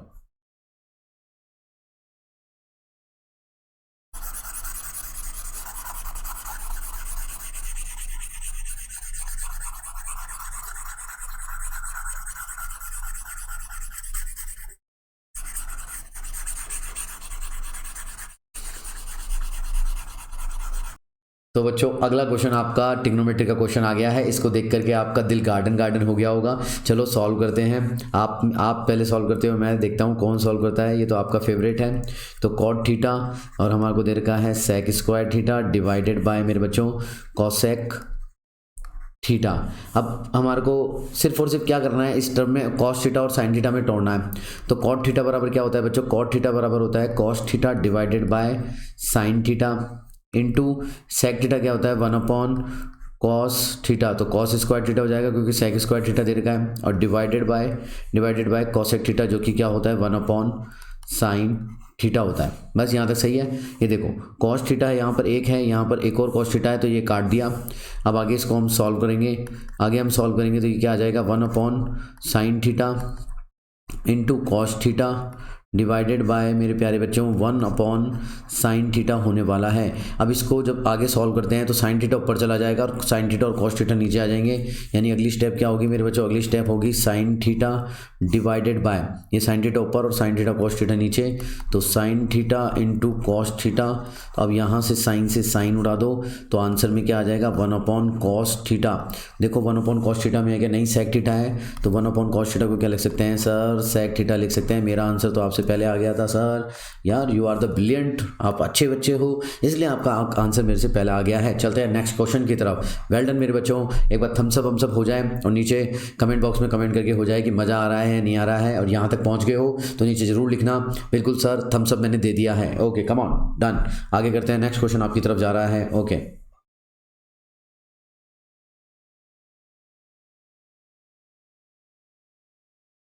तो बच्चों यहाँ पर एक शानदार क्वेश्चन हमारे सामने दे रखा है। इसको बड़ा तरीके से करेंगे, कैसे तरीके से करेंगे वो देखना जरूरी है, क्योंकि कुछ बच्चे कैलकुलेशन में उलझ जाते हैं और इसकी एंडिंग कैसे करनी ये भी आसानी से अपन देखने वाले हैं। तो देखते हैं क्या हमारी अप्रोच रहेगी इस क्वेश्चन को करने की। देखो height of the plant Dipti's garden are recorded in the table below. ये दे रखी है, कुछ टेबल दे रखी है, उसमें मीडियन बता रखा है हमारे को कितना है बच्चों 55 सेंटीमीटर हमारे को मीडियन दे रखा है। तो यानी कि हमें सबसे पहले मीडियन के बारे में बात कर रहा है तो मीडियन का फॉर्मूला लिख देंगे। फॉर्मूला लिखना क्यों जरूरी है सबसे पहले, ताकि उस फॉर्मूले में क्या क्या चीज़ें हमारे को दे रखी है वो हम फाइंड आउट करें, और फाइंड आउट करने के बाद में वैल्यू पुट करें और फिर कैलकुलेशन को करें। तो सबसे पहली स्टेप हमारी क्या होनी चाहिए कि मीडियन का फॉर्मूला आपको लिखना है। तो मीडियन क्या होता है मेरे बच्चों, मीडियन इक्वल्स टू का फॉर्मूला होता है, नीचे कमेंट बॉक्स में भी कमेंट करके लिख सकते हो, क्योंकि लिखोगे तभी याद रहेगी। ठीक है, मीडियन का फॉर्मूला होता है सर कि lower limit plus n/2 minus cumulative frequency divided by frequency into h, ये फॉर्मूला होता है इसका। ठीक है, अब दूसरा सबसे पहला काम क्या होता है, इसके बाद में सबसे पहला काम होता है मेरे बच्चों मीडियन क्लास को फाइंड आउट करना। क्या होता है, मीडियन क्लास को फाइंड आउट करना। अब सबसे पहला मीडियन क्लास को कैसे फाइंड आउट करेंगे, क्योंकि हमारे को यहाँ पर मीडियन दे रखा है 55, और आपको पता है 55 इस टेबल में कहाँ लाई करेगा, ये लाई करेगा 40 और 60 के बीच में। तो ये क्या हो गया हमारा मीडियन क्लास, तो ये हमारा क्या हो गया मीडियन क्लास हो गया। यहाँ तक हो गया, समझ में आ गया मीडियन क्लास समझ में आ गया। फिर सेकंड स्टेप में क्या होता है, क्योंकि यहाँ पर क्यूमुलेटिव फ्रीक्वेंसी की बात कर रहा है तो क्यूमुलेटिव फ्रीक्वेंसी बनाएंगे। तो क्यूमुलेटिव फ्रीक्वेंसी बना लो, क्योंकि हमारे को यहाँ पर क्या दे रखी है, ये फ्रीक्वेंसी है और ये हमारे को क्लास दे रखी है, तो ये हमारी क्यूमुलेटिव फ्रीक्वेंसी हो जाएगी। क्यूमुलेटिव फ्रीक्वेंसी क्या होती है, जोड़ते हैं, तो ये हो गई 2x, ये ऐसे कैसे 2x हो जाएगी। ठीक है, तो अगर ये चीज़ 2x है मेरे बच्चों तो 2x + 4 हो जाएगा, ये अगली क्या हो जाएगी 2x + 4 होने वाली है। अब 2x + 4 में 4x जोड़ेंगे तो 6x + 4 आ जाएगा। यस सर 6x + 4 आ जाएगा। 6x + 4 में 8 जोड़ेंगे तो 6x + 12 आ जाएगा। यस सर आ जाएगा 6x + 12। अब 6x + 12 में 4 जोड़ेंगे तो कितना आ जाएगा 6x + 16 आ जाएगा। 6x + 16 आ जाएगा। ओके, और ये जो 6x + 16 है यही क्या होता है हमारे बच्चों 6x + 16 ही क्या होता है, यही हमारा क्या होता है n होता है, यही हमारा n होता है, जो कि क्या होता है सिग्मा f के बराबर होता है। ये सारे बच्चे जानेंगे बिल्कुल जानेंगे सर, सिग्मा f के बराबर होता है। ओके, तो चलो अब आ जाओ, अब देखते हैं क्या होने वाला है। अब देखो एक एक चीज़ लिखो। l क्या होगा मेरे बच्चों, l मतलब lower limit of median class. Lower limit of median class कितनी है 40, तो 40 की वैल्यू हमने लिख दी। ओके डन, ये डन हो गया। n/2 की वैल्यू बताओ, तो सबसे पहले n की वैल्यू बताओ सर। n की वैल्यू मैंने बताई थी, ये भी 6x + 16, तो 6x + 16। अब इसका आधा कर दो, n/2 कर दो, तो ये 2 हो गया। अब इसको करो तो ये हो जाएगा 3x + 8, 3x प्लस 8 हो गया। n/2 की वैल्यू भी हमारे को पता चल चुकी है, ठीक है। अब ये क्यूमुलेटिव फ्रीक्वेंसी, अब बताओ ये क्यूमुलेटिव फ्रीक्वेंसी क्या होती है मेरे बच्चों? क्यूमुलेटिव फ्रीक्वेंसी जो होती है वो किसकी होती है? वो जो मीडियन क्लास होती है ना, उससे पहले वाले की होती है। जो मीडियन क्लास है, ये वाली मीडियन क्लास है, तो उससे पहले वाले की क्यूमुलेटिव फ्रीक्वेंसी होती है। और वो क्यूमुलेटिव फ्रीक्वेंसी कितनी है? 2x plus 4। तो वो क्यूमुलेटिव फ्रीक्वेंसी कितनी है? 2x plus 4। तो क्यूमुलेटिव फ्रीक्वेंसी कितनी आ जाएगी सर? 2x प्लस 4 आ जाएगी, यानी क्यूमुलेटिव फ्रीक्वेंसी भी हमें पता चल चुकी है। अब हाइट के बारे में बात कर लेते हैं। हाइट क्या होती है मेरे बच्चों? हाइट होती है इंटरवल का डिफरेंस। 60 - 40 इक्वल टू कितना आ जाएगा? 60 - 40 इक्वल टू सर 20 आ जाएगा। हो गया, ये हाइट भी हमें पता चल चुकी है। फ्रीक्वेंसी मेरे बच्चों, जो फ्रीक्वेंसी होती है वो मीडियन क्लास की फ्रीक्वेंसी होती है, यानी मीडियन क्लास में फ्रीक्वेंसी क्या दे रखी है? 4x दे रखी है। तो sir frequency is equal to कितनी हो गई है? 4x हो गई है। बस अब ये चीज़ें हमारे सामने आ चुकी हैं, अब हमारे को फॉर्मूले में पुट करनी है। तो चलो स्टार्ट करते हैं फॉर्मूले में पुट करना। मैं कलर चेंज कर लेता हूँ ताकि आपको थोड़ा सा समझ में आए।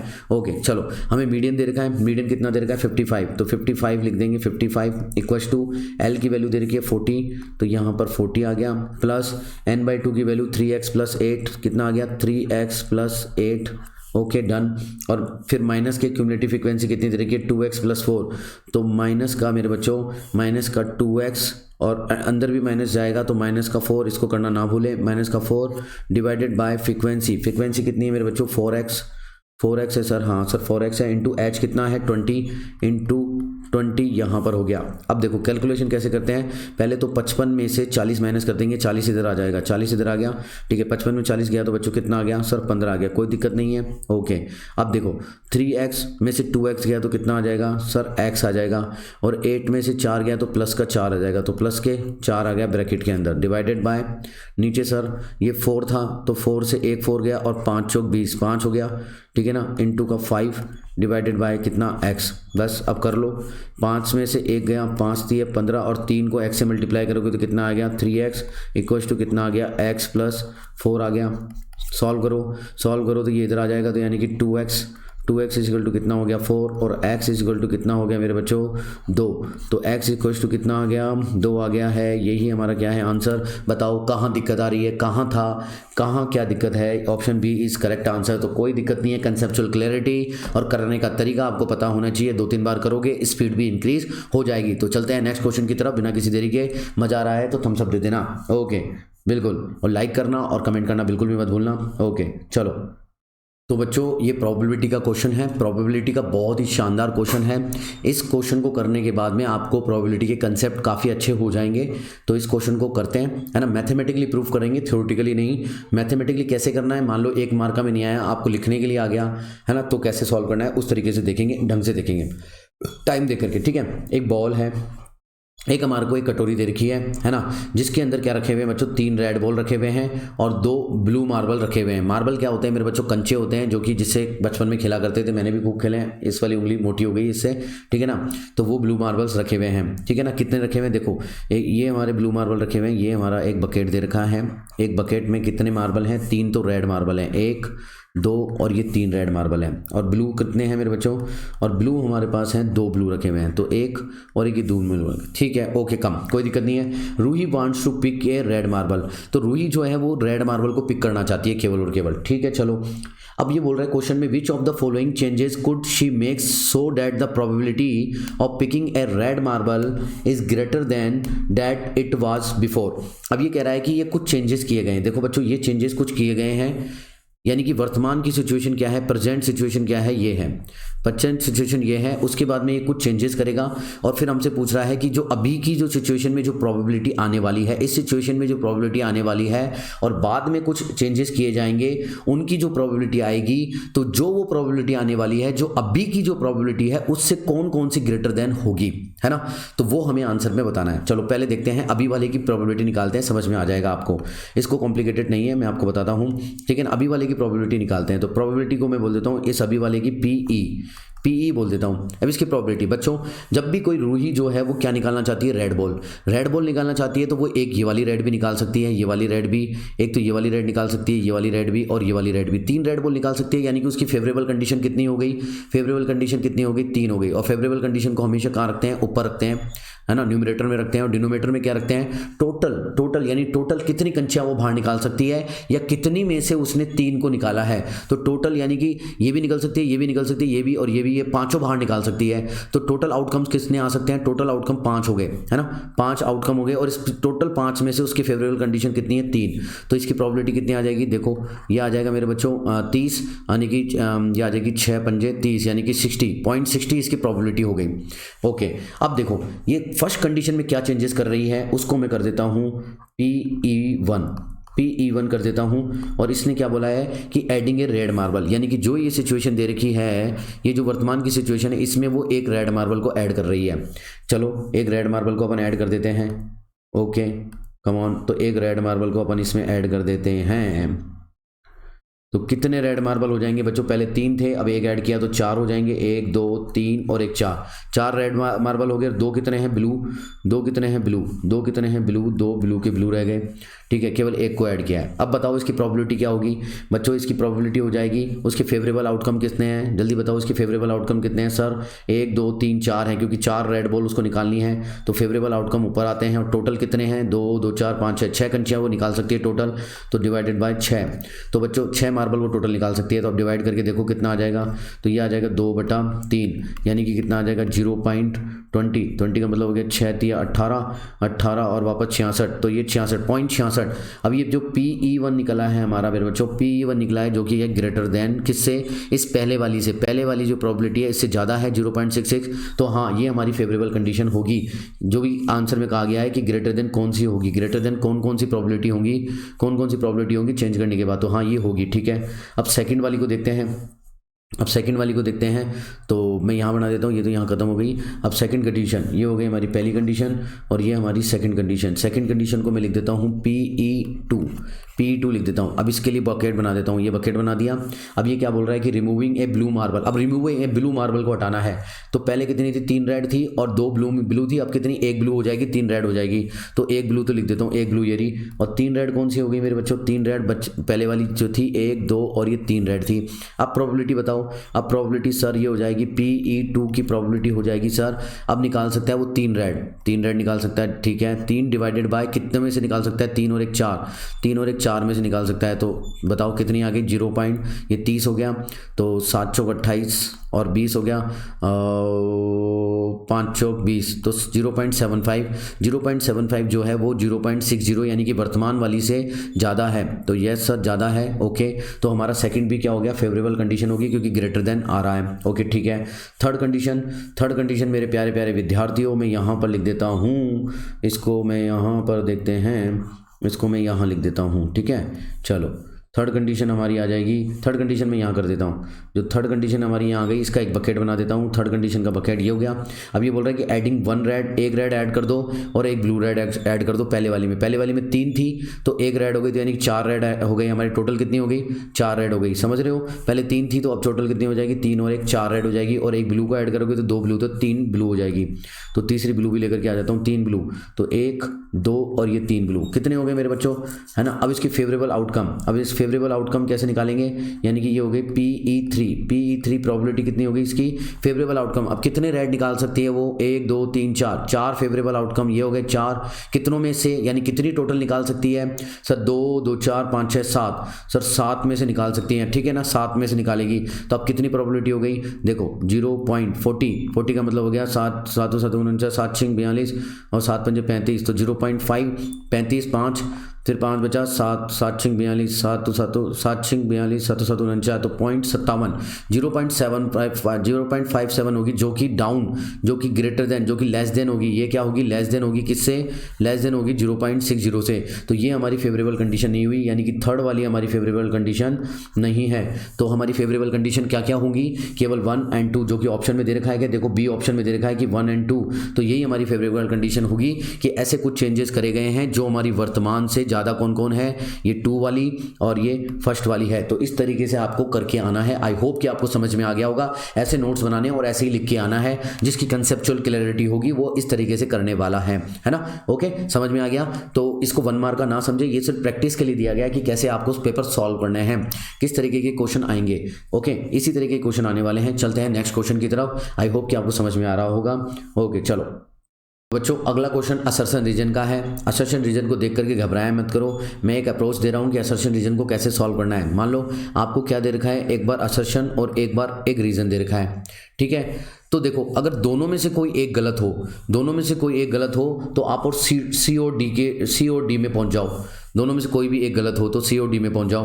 अब असर्शन और रीजन में अगर दोनों ही सही हों, दोनों ही राइट हों, इनमें से कोई एक गलत हो तो आप कहाँ, यहाँ पर दोनों सही हों तो कहाँ पहुँचोगे, तो आप ए और बी में से ऑप्शन चूज़ करोगे। बस इतनी सी बात सही है। चलो अब जैसे मान लेते हैं असर्शन हमारा गलत हो जाता है, एक कंडीशन हमारा असर्शन गलत है और रीजन सही है, तो असर्शन गलत हो जाता है तो देखो डी ऑप्शन टिक कर दोगे डायरेक्टली। बस इतना तो करना है आपको, दोनों स्टेटमेंट पढ़ने हैं। असर्शन गलत है तो डी ऑप्शन सही हो गया, ओके ठीक है। अब दूसरी कंडीशन में मानते हैं कि असर्शन सही है और रीजन गलत है, तो रीजन गलत है तो मेरे प्यारे बच्चों सीधे से जाओगे और यहाँ पर असर्शन गलत है मतलब असर्शन इज फॉल्स, तो सी ऑप्शन को टिक कर दोगे, यानी कि ये हो गया सी और डी के लिए।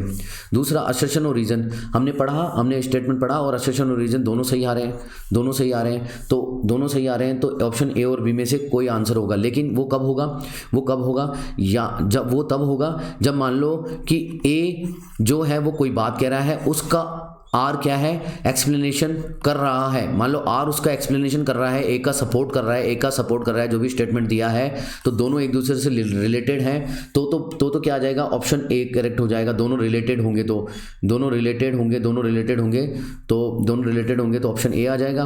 और असर्शन और रीजन दोनों सही हैं, लेकिन असर्शन कुछ और ही बात कह रहा है, वो सही है, लेकिन रीजन जो है वो भी सही है, लेकिन ये भी कुछ और ही बात कह रहा है, दोनों एक दूसरे से रिलेटेड नहीं है, तो बी ऑप्शन करेक्ट हो जाएगा। तो बी ऑप्शन करेक्ट हो जाएगा। इस पे क्लिक कर देंगे या ओके, ये वाली बात समझ में आ गई सभी को। पहले तो ये वाली बात, तो ये बहुत इजी होता है, इसमें कोई ज़्यादा सोचने की, तर्क विचारने की बात नहीं है।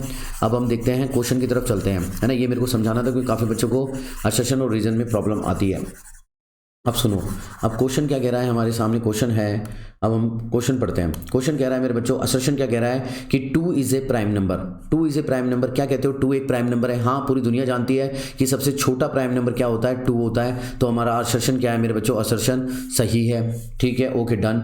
तो और फिर हमारा रीजन क्या कह रहा है, the square of A irrational number is always a prime number. क्या कहते हो, आपको ये स्टेटमेंट सही है, तो बिल्कुल सही है। आप कह रहे हो तो बिल्कुल सही होगा, क्योंकि square of A irrational number, तो इरेशनल नंबर का स्क्वायर, इरेशनल नंबर क्या हो जाएगा मेरे पास, √2, √3, √5, √7, है ना। इस तरीके से ये जो इरेशनल नंबर है √11, तो इन सभी का स्क्वायर करोगे तो बच्चों क्या आएगा, एक इरेशनल नंबर ही आएगा, 2 आएगा, 3 आएगा, 5 आएगा और 7 आएगा और मेरे बच्चों 11 आएगा, यही आने वाला है। हाँ, तो ये क्या कह रहा है, the square of an irrational number, ये सारे के सारे क्या है, इरेशनल नंबर है। अगर इनका स्क्वायर अपन कर दें तो क्या आएगा, ये सभी के सभी क्या आने वाले हैं, एक प्राइम नंबर आने वाले हैं, और ये सारे के सारे क्या हैं, एक प्राइम नंबर हैं। तो आप क्या कह दोगे, रीजन इज राइट।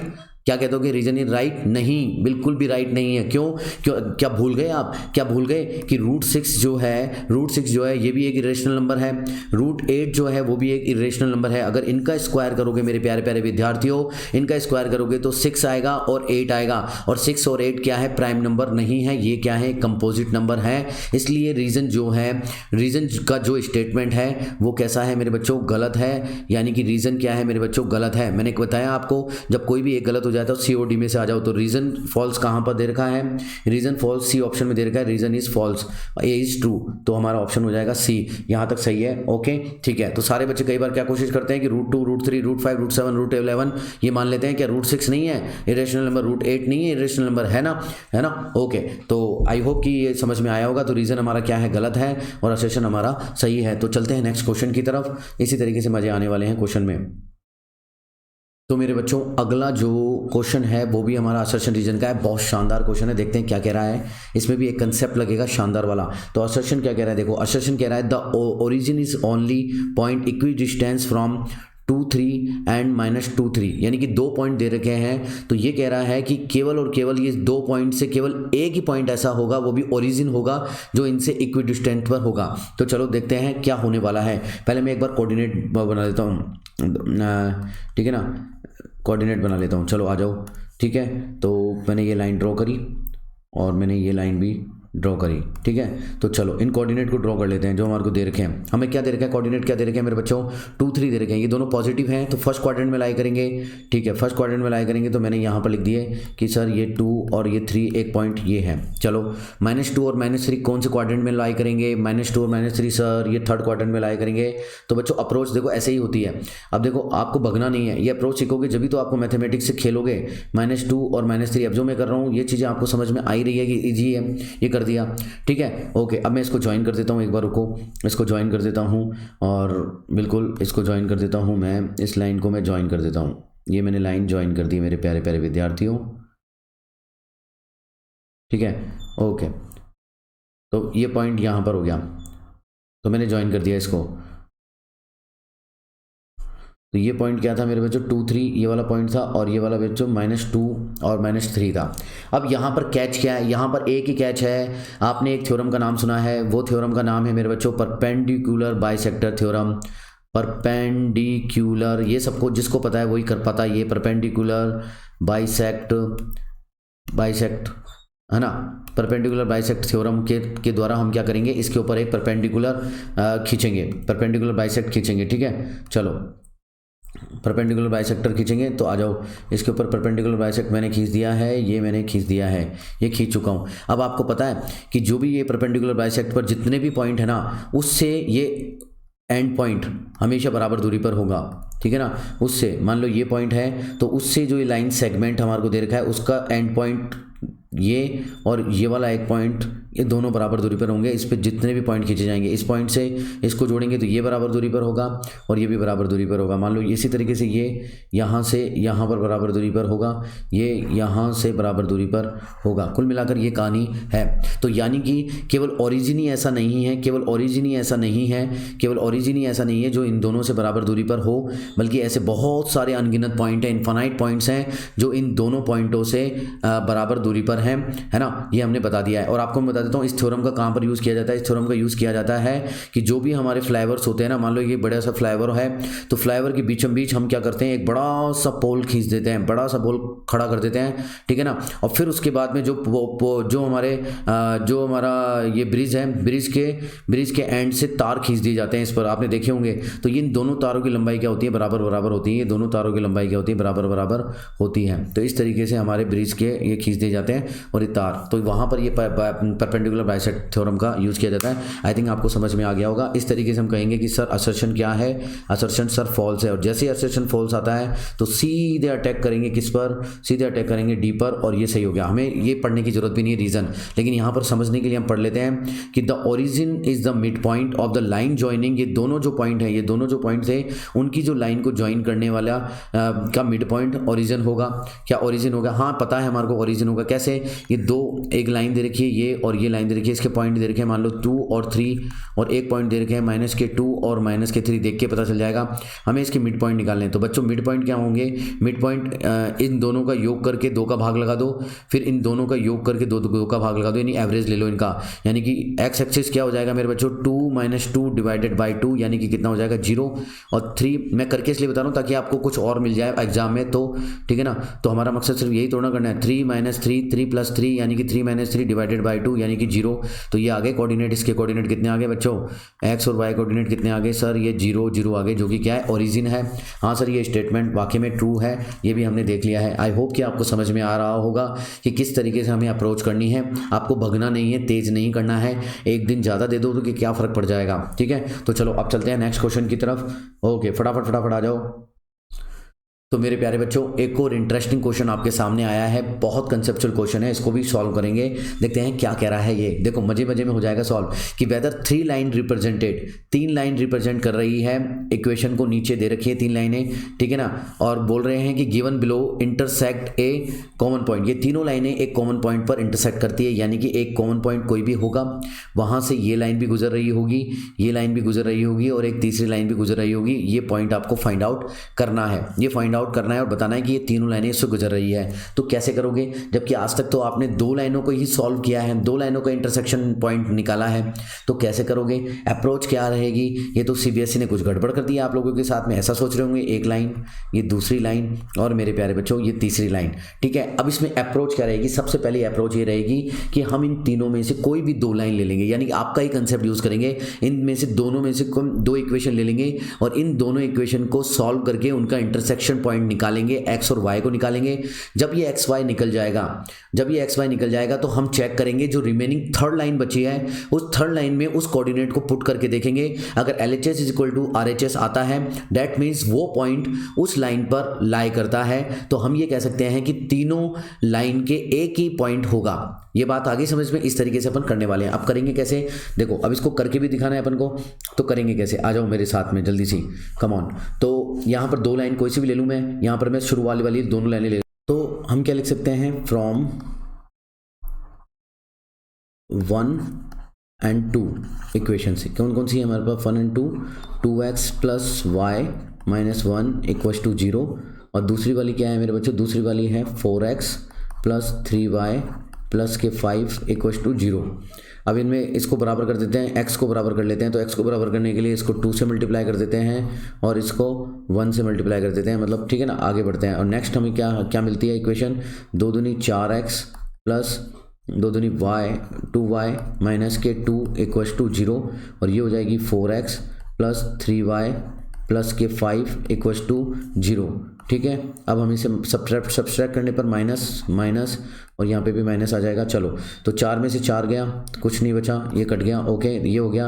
माइनस के 3y में से प्लस के 2y गए तो माइनस के y आ गया, माइनस के y, और ये हो गया हमारे को माइनस का 5 और 2 7, माइनस के 7 हो गया इक्वल्स टू 0 हो गया। माइनस कॉमन ले लो तो ये हो जाएगा y प्लस 7 इक्वल्स टू 0, यानी कि y इज इक्वल टू कितना आ जाएगा, माइनस के 7 आ जाएगा। Are you getting my point? तो माइनस के 7 आ गया। तो चलो अब हम इसमें -7 की वैल्यू को 1 इक्वेशन में पुट कर देते हैं। 1 इक्वेशन क्या है हमारी, 2x plus y minus 1 equals to 0, इसमें पुट कर देंगे तो क्या आएगा, 2x माइनस के 7 और माइनस के 1 इक्वल्स टू 0। तो यहाँ पर क्या आ जाएगा, 2x is equal to 8 minus 8, तो x इज इक्वल टू कितना आ गया बच्चों, 4 आ गया। तो हमारे कोऑर्डिनेट क्या आ गए, हमारे कोऑर्डिनेट क्या आ गए, x और y कोऑर्डिनेट क्या आ गए, x और y पॉइंट आ गए हमारे 4 और -7 आ गए हैं। ठीक है, तो हम कह सकते हैं कि दो जो लाइन थी, अब एक ड्रॉ कर देना, एक बढ़िया सा ड्रॉ कर लेना। क्या ड्रॉ कर लेना मैं बताता हूँ आपको, इसको मैं मिटा देता हूँ और फिर उसके बाद में एक बढ़िया सा ड्रॉ कर लेना, ये चीज़ ड्रॉ कर लेना। आप बता देना कि दो लाइन जो इंटरसेक्ट कर रही है वो कैसे इंटरसेक्ट कर रही है, तो ये लेना आप एक बार रखना, है ना। तो एक लाइन ये हो गई हमारी, ठीक है ना, और दूसरी लाइन हमारी हो जाएगी मेरे प्यारे प्यारे विद्यार्थियों, ये दूसरी लाइन हमारी ये हो जाएगी। Are you getting my point? तो दूसरी लाइन हमारी ये हो जाएगी, तो इसका इंटरसेक्शन पॉइंट हमारे को क्या मिला है, दोनों लाइन का पॉइंट का इंटरसेक्शन 4 एंड -7, तो ये कितना आया है, 4 और -7 आया है सर। ठीक है ना, इस लाइन का इक्वेशन लिख देते हैं, मान लो इसको मान लेते हैं 2x, ये लाइन क्या होगी बच्चों, 2x plus y minus 1 line है, और ये दूसरी वाली लाइन कौन सी है, दूसरी वाली लाइन है 4x plus 3y, 4x plus 3y plus 5, और ये इक्वल्स टू 0 वाली लाइन है। अब हमें तीसरी लाइन देखनी है। अब तीसरी लाइन देखने के लिए कि इस लाइन से गुजरती है नहीं गुजरती, इसके LHS को ले लेते हैं। LHS को ले लिया, इस लाइन के LHS को ले लिया। LHS क्या है मेरे बच्चों, 5x प्लस 4y प्लस 8, ये ले लिया, है ना, इक्वल्स टू 0 है मान लेते हैं, है ना। चलो अब यहाँ पर x की वैल्यू पुट कर दो, x की वैल्यू 4 पुट करेंगे, 4 प्लस 4, y कितना है मेरे बच्चों, y कितना है माइनस के 7 प्लस का 8। यहाँ तक समझ में आ रहा है? ठीक है सर आ रहा है। 5 चौक 20 प्लस ये कितना हो गया, 7 चौक 28, यानी माइनस का 28 और प्लस के 8, ठीक है ना। चलो तो ये प्लस का 8, 20 और 8 28, 28 माइनस 28 कितना आ गया मेरे प्यारे बच्चों, ये हैंग हो गया है, और 1 मिनट रुकते हैं। हाँ, तो 28 माइनस 28 हो गया है, फिर एंग हो गया है इक्वल्स टू 0 हो गया है। तो हम कहेंगे कि सर LHS और RHS बराबर हो रहे हैं, LHS और RHS बराबर हो रहे हैं किसको पुट करने पर, 4 और -7 को पुट करने पर, ये दोनों बराबर हो रहे हैं। तो इसका मतलब ये 4 और 7 भी किस पर लाई करेंगे, ये थर्ड इक्वेशन पर लाई करने वाले हैं। तो थर्ड इक्वेशन को एक बार बना देते हैं, ठीक है ना, एक बार थर्ड इक्वेशन भी बना देते हैं ताकि एग्जामिनर खुश हो जाएगा। अगर इस तरीके से बना करके आओगे तो एग्जामिनर खुश हो जाएगा। और ये ले लेते हैं हम दूसरी डंडी, ओके कम ऑन। तो थर्ड लाइन हमने बना दी है, थर्ड लाइन भी ड्रॉ कर देते हैं, जो कि थर्ड लाइन होगी मेरे प्यारे प्यारे विद्यार्थियों। इस तरीके से ये थर्ड लाइन होने वाली है और इसका नाम भी हम लिख देंगे। तो इसका नाम हम क्या दे देंगे, हम दे देंगे इसका नाम 5x + 4y + के 8 = 0, यानी कि इन तीनों पॉइंटों का कॉमन पॉइंट क्या होगा, 4 और -7 होने वाला है। इस तरीके से आप इसको बना करके वहाँ पर आओगे। मैंने अप्रोच बता दी है, लिखने का तरीका बता दिया है, कैलकुलेशन बता दी है। तो this is a very very easy question. चलते हैं नेक्स्ट क्वेश्चन की तरफ। ओके मेरे प्यारे बच्चों, तो जल्दी से आ जाओ नेक्स्ट क्वेश्चन की तरफ। तो एक मज़ेदार क्वेश्चन हो रहा है सर्किल का, इसमें बड़ा मज़ेदार कंसेप्ट लगेगा। This is a very very easy question. आ जाओ एक बार फिर से देखते हैं। ऐसे तो नहीं बोल रहे सर आप सारे क्वेश्चन को इजी बोल रहे हो, अरे इजी है, मैं समझा तो रहा हूँ आपको, कोई अलग से थोड़ी ना लगने वाले। अब आ जाओ, show below a circle the centre O, NQ is a tangent to the circle, NQ is the tangent और टू द सर्किल। जो ये NQ है वो एक टेंजेंट दे रखा है, ठीक है। और उसने बताया कि shown below the a circle the centre of O centre है। Find the measure of angle निकालना है NQN, NQN कहाँ है, NQN यानी कि ये एंगल फाइंड आउट करना है मेरे प्यारे प्यारे विद्यार्थियों। चलो शो योर वर्क, अपना वर्क को बताओ और गिव वैलिड रीजन, सारे वैलिड रीजन देने हैं आपको। तो चलो सबसे पहला काम तो मेरे बच्चों, यहाँ पर जो NQ है वो क्या है, टेंजेंट है। पहले तो इसको पकड़ो, एक हिंट हमारे सामने ये आ गई है, NQ is a tangent to the circle. अब टेंजेंट टू द सर्किल है तो कुछ तो गड़बड़ है। क्या है गड़बड़ उदय? उदय यही गड़बड़ है कि ये एक रेडियस है और ये एक टेंजेंट है, और रेडियस और टेंजेंट के बीच में कितने डिग्री का एंगल बनता है सर, ये 90 डिग्री का एंगल बनता है। तो सबसे पहले तो इसको पकड़ लो, 90 डिग्री का एंगल एक हमारे को ये दे रखा है। तो इस चीज़ को फिर आप लैंग्वेज में भी लिखोगे कि एंगल ये जो 90 डिग्री का क्यों हुआ है, क्योंकि थ्योरम, आपकी थ्योरम कौन सी है, वो 6.2 और ऐसे कुछ है, वो देख लेना। उसको फिर लैंग्वेज में लिख देना कि इस थ्योरम की वजह से ये 90 डिग्री का एंगल होगा। पहली बात ये, ओके। अब दूसरी बात मेरे बच्चों, इसमें 9th की एक थ्योरम लगने वाली है, 9th की एक थ्योरम लगने वाली है, जो कि 9th की थ्योरम क्या कहती है, 9th की थ्योरम कहती है कि अगर सर्किल के कोई आर्क से, सर्किल के कोई आर्क के एंड पॉइंट से, सर्किल के कोई आर्क के एंड पॉइंट से यदि सेंटर पर कोई एंगल बन रहा है, सर्कल पर कोई एंगल बन रहा है, और उसी आर्क से रिमेनिंग ऑफ द सर्किल पर कोई एंगल बन रहा है, तो सेंटर पर बनने वाला जो एंगल है मेरे बच्चों, वो इस वाले एंगल का डबल होगा। यानी कि कितना हो जाएगा मेरे बच्चों, 50 डिग्री हो जाएगा। ये आपको ध्यान होगा सबको, है ना, कि सेम आर्क पे अगर सेंटर पे भी वो बन रहा है एंगल, और सेम आर्क से कहीं और पे भी एंगल बन रहा है, कहीं और सरकमफ्रेंस पर एंगल बन रहा है सर्कल के, तो इस वाले का एंगल डबल होगा, सेंटर वाला डबल हो जाएगा, ठीक है ना, 50 डिग्री हो गया।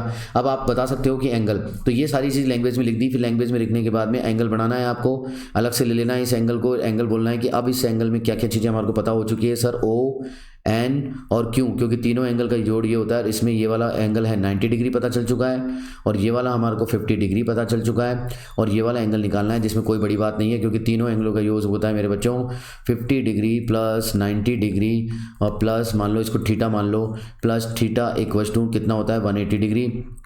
तो थीटा इक्वल्स टू कितना आ जाएगा मेरे बच्चों, 9 और 5 14, यानी कि 180 डिग्री माइनस 140 डिग्री, यानी कितना आ जाएगा मेरे बच्चों, 40 डिग्री एंगल होगा। ये आपका आंसर है। बाकी लैंग्वेज और रीज़न मैंने बता दिया है, उन सभी चीज़ों को आपको लैंग्वेज में लिखना है। बस यही वो कह रहा है कि लैंग्वेज में लिख दो क्या चीज़ें होंगी। ओके ठीक है, यह समझ में आ गया होगा। आप बताओ कहाँ हार्ड था, कुछ नहीं था, 9th का कंसेप्ट लगा है बल्कि। तो चलो चलते हैं नेक्स्ट क्वेश्चन की तरफ, और लिख देना कि सर मज़ा आ रहा है। ओके, और सेशन कब पूरा हो जाएगा पता भी नहीं चलेगा। ओके, तो बच्चों एक बहुत ही शानदार क्वेश्चन हमारे सामने आ रखा है, और वो शानदार क्वेश्चन क्या है, देखो बहुत कंसेप्चुअल क्वेश्चन, ये कहूँगा कि एक धांसू क्वेश्चन है। ये वाला क्वेश्चन बहुत धांसू क्वेश्चन है। इस क्वेश्चन को अपन सॉल्व करते हैं। इस क्वेश्चन में क्या कह रहा है, find the smallest pair of 4 digit number.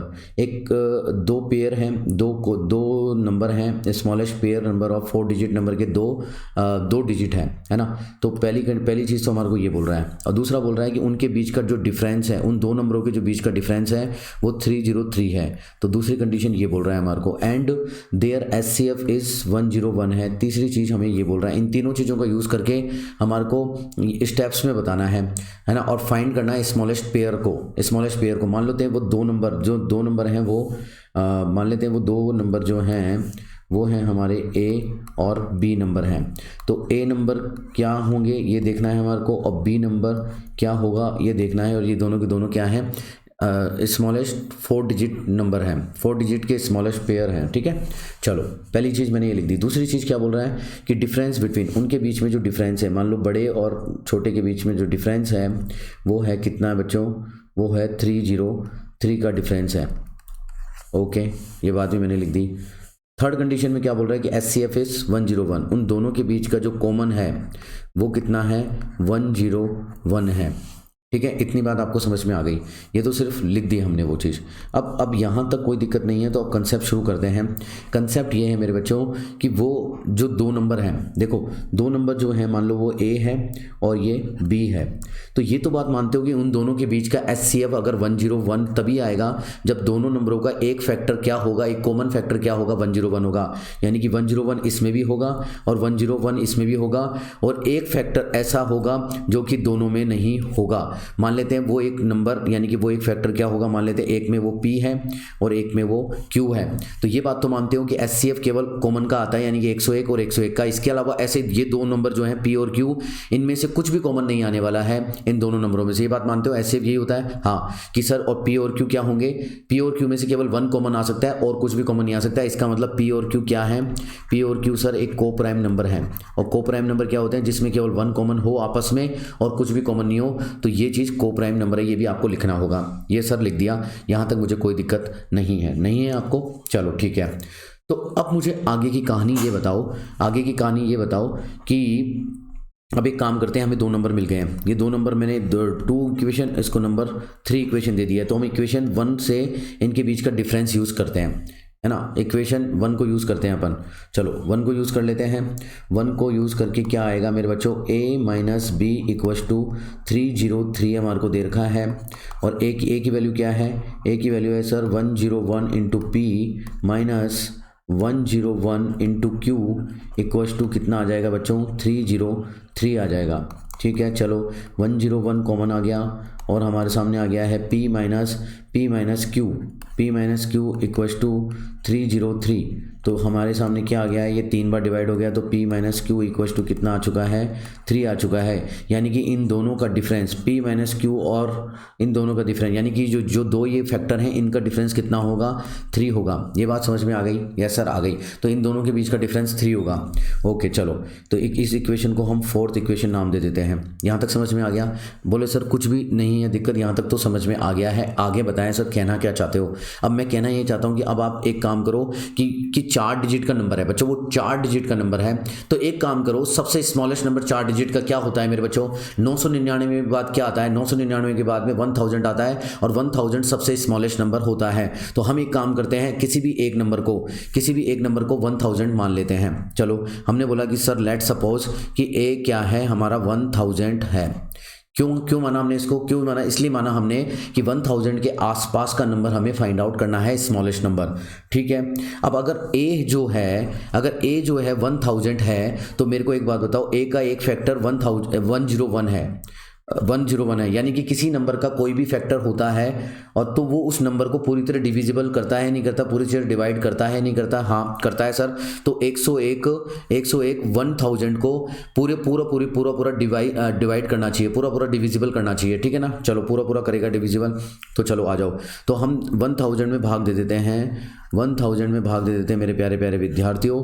1000 में 101 का भाग दे करके देखते हैं। सर हमने भाग दिया तो पूरा नहीं जा रहा था, 9 बार में गया, 9 बार में आ गया सर 909, 9 बार में आ गया 909 आ गया। बचा कितना, बचा मेरे बच्चों 91 बचा।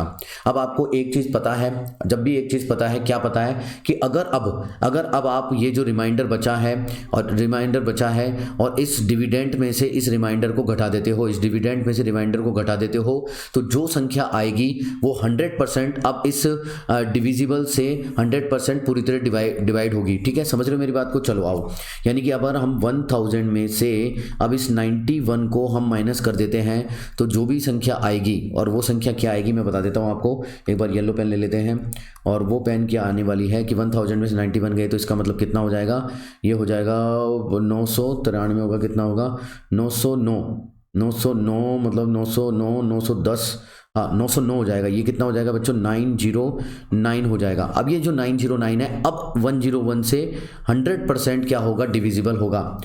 ओके तो चलो अब ये देखो 100% डिविजिबल होगा या नहीं होगा, डिविजिबल करके दिखाऊं या नहीं करके दिखाऊं, नहीं करके दिखाने की जरूरत है। तो चलो ये हो गया, तो ये 100% डिविजिबल होगा, ये तो मानते हो? हाँ सर हम मानते हैं ये वाली बात। तो चलो अब मैं कैलकुलेशन कहाँ पर करूँ, कैलकुलेशन कहाँ करूँ, कैलकुलेशन बची है हमारी थोड़ी बहुत, और कैलकुलेशन करनी है कहाँ पर करें। चलो अब मैं कैलकुलेशन यहाँ पर कर देता हूँ कि ये डिविजिबल होगा। अगर हाँ ये डिविजिबल होगा 101 से, तो मैं कह सकता हूँ कि 1000 के आसपास का स्मॉलेस्ट नंबर हमें मिल गया है, 909 मिल चुका है। ये क्या है, स्मॉलेस्ट नंबर है जो कि ए होगा, ए का स्मॉलेस्ट नंबर 909 होगा। लेकिन ये तो 4 डिजिट का तो है ही नहीं सर, ये तो 4 डिजिट का है ही नहीं। अरे 4 डिजिट का नहीं है तो 909 के बाद वाला एक और नंबर देखो कौन सा आता है, तो इसमें कितना जोड़ देंगे हम, इसमें हम 101 जोड़ देंगे, है ना। नेक्स्ट नंबर देखो, नेक्स्ट नंबर जैसे 7 के बाद में 14 और 8 के बाद में 16 आता है कि भाई 8 का गुणज क्या होगा, या ऐसे ही 101 का गुणज क्या होगा। नेक्स्ट नंबर निकालो, तो नेक्स्ट नंबर निकालने के लिए 909 में 101 जोड़ दो, तो 909 में 101 जोड़ दोगे। नेक्स्ट नंबर निकालने के लिए, फाइंड आउट करने के लिए 9 और 1 10, एक और ये 10, तो 1010 आ गया। हाँ सर 1010 आ गया। तो ये हमारे 4 डिजिट का नंबर आ चुका है, और वो क्या होगा, 1000 के नियरेस्ट स्मॉलेस्ट नंबर होगा। तो एक नंबर हमारे को मिल चुका है, यानी कि ए इज इक्वल टू कितना हो गया, 1010 सर। तो ए इज इक्वल टू कितना हो गया, 1010 आ गया है सर। ठीक है, अब एक बात बताओ, अगर ए इज इक्वल टू मेरे बच्चों ए इक्वल टू 1010 आ गया है, तो क्या इसको मैं ऐसे लिख सकता हूँ, एक 101 के फैक्टर में सर 101 इंटू 10, 101 इंटू 10 लिख सकता हूँ। और ये 10 क्या है मेरे प्यारे प्यारे विद्यार्थियों, जल्दी बताओ ये 10 क्या है, ये 10 ही तो हमारा पी है, ये 10 ही तो हमारा क्या है, पी है। तो 10 इक्वल टू हमारा पी आ गया, 10 इक्वल टू पी आ गया। अब इक्वेशन नंबर 4, अब इक्वेशन नंबर 4 से देखो, इक्वेशन नंबर 4 से इन दोनों के बीच का डिफरेंस कितना है, इन दोनों के बीच का डिफरेंस कितना है बच्चों, 3 है, यानी 3 है, यानी कि P अगर हमारा 10 है तो Q हमारा या तो 7 होगा, या तो 10 से 3 कम होगा, क्योंकि डिफरेंस है दोनों के बीच में 3, या फिर 13 होगा, या फिर कितना होगा, 13 होगा, या फिर 13 होगा। ठीक है ना, मैंने यहाँ लिख दिया, मैं दिख नहीं रहा होगा। ठीक है ना, तो मैंने ये कह दिया कि सर दोनों के बीच का डिफरेंस ये है, तो यानी कि इक्वेशन नंबर 4 से क्या कह सकते हैं, अगर हमारी P इज इक्वल टू 10 आया है, तो P इज इक्वल टू 10 आया है मेरे प्यारे बच्चों, तो हम कह सकते हैं Q या तो 7 होगा, क्योंकि दोनों के बीच का अंतर 3 है, 7 होगा, या फिर कितना होगा, या फिर 13 होगा। तो एक बार अब रख के देखो, 7 की वैल्यू यहाँ पर पुट करके देखो, 7 की वैल्यू यहाँ पर पुट करके देखो मेरे प्यारे प्यारे विद्यार्थियों, 7 की वैल्यू यहाँ पर पुट करके देखो, तो 7 की वैल्यू यहाँ पुट करोगे तो यहाँ पर आ जाएगा 707 आएगा, जो कि 3 डिजिट का नंबर है। तो 7 तो हो नहीं सकता, तो 7 नहीं होगा तो फिर कितना होगा, तो मैं वाइट से दिख देता हूँ, वाइट ले लेता हूँ दोबारा से। तो 7 नहीं होगा तो फिर कितना होगा, तो 7 नहीं होगा तो मेरे प्यारे प्यारे विद्यार्थियों यहाँ पर कितना होगा, 13 होगा। और B इज इक्वल टू कितना हो जाएगा, 101 इंटू 13, और 13 कितना होने वाला है मेरे बच्चों, 13 होगा तो कितना हो जाएगा, 101 को मल्टीप्लाई करके देखो, 101 को 13 से मल्टीप्लाई करेंगे तो 303, और यहाँ आ जाएगा 1 कम 1 0 और 1, यानी कि ये आ जाएगा 3 1 0 1 3, तो 13 आ जाएगा मेरे बच्चों, 13 तो यहाँ पे कितना आ जाएगा, 13 तो वो नंबर कितना हो जाएगा बच्चों, दूसरा नंबर हो जाएगा 13 और 13। तो ये 2 नंबर हमारे को फाइंड आउट हो चुके हैं। इस तरीके से आपको करना है, जगह थोड़ी कम थी, थोड़ा होच पोच हो गया, लेकिन आपको अप्रोच समझ में आ गई होगी, ये क्वेश्चन समझ में आ गया होगा। ये सबसे धांसू और शानदार क्वेश्चन लगा है मेरे को, बहुत शानदार मज़ेदार क्वेश्चन लगा है। दोबारा से वीडियो को पीछे जाकर के देख लेना, मज़ा आ जाएगा। केवल आपको यहाँ दिक्कत होने वाली है कि यहाँ कैसे किया, ठीक है ना, तो वो एक बार देख लेना किस तरीके से किया। आगे बढ़ते हैं ताकि टाइम लेट ना हो, नेक्स्ट क्वेश्चन की तरफ चलते हैं। तो मेरे प्यारे बच्चों अगला सवाल आ चुका है ट्रिग्नोमेट्री का, जो कि बहुत ही शानदार सवाल है, आपका फेवरेट। अब तो मुस्कुरा दो, अब तो मज़ा आ जाएगा। तो cos a+2b दे रखा है हमारे को और बोल रहा है कि जो ये एंगल है a+2b ये फर्स्ट क्वाड्रेंट में है। cos b-a की वैल्यू दे रखी है और बोल रहा है b- एंगल जो है ये भी फर्स्ट क्वाड्रेंट में है। बोल रहा है कि cos x 2a+b का वैल्यू निकालो और अपना वर्क को भी शो करो, यानी कि लिखो, बताओ कैसे निकाला आपने। तो चलो कुछ नहीं है, सबसे पहले हम ले लेंगे cos a+2b। cos a+2b equals to कितना है मेरे बच्चों, 0 है। दूसरी तरफ हमारे को क्या दे रखा है कि cos b-a इक्वल्स टू कितना है, √3/2। अब ये जो दोनों चीज़ें दे रखी है, इससे हमारे को एंगल a और b की वैल्यू फाइंड आउट करनी है और cosec के अंदर पुट करनी है और फिर हमारे को आंसर लिखना है। अब आप मेरे को बताओ कि cos 0 का मान कब होता है, कौन से एंगल पर cos 0 होता है मेरे बच्चों। cos 0 होता है, जल्दी बताएं कि सर 90 डिग्री पर होता है। तो ये जो एंगल है मेरे बच्चों, ये जो एंगल है किसके बराबर हो जाएगा, 90 डिग्री के बराबर, यानी कि a+2b इक्वल्स टू कितना हो जाएगा, 90 डिग्री।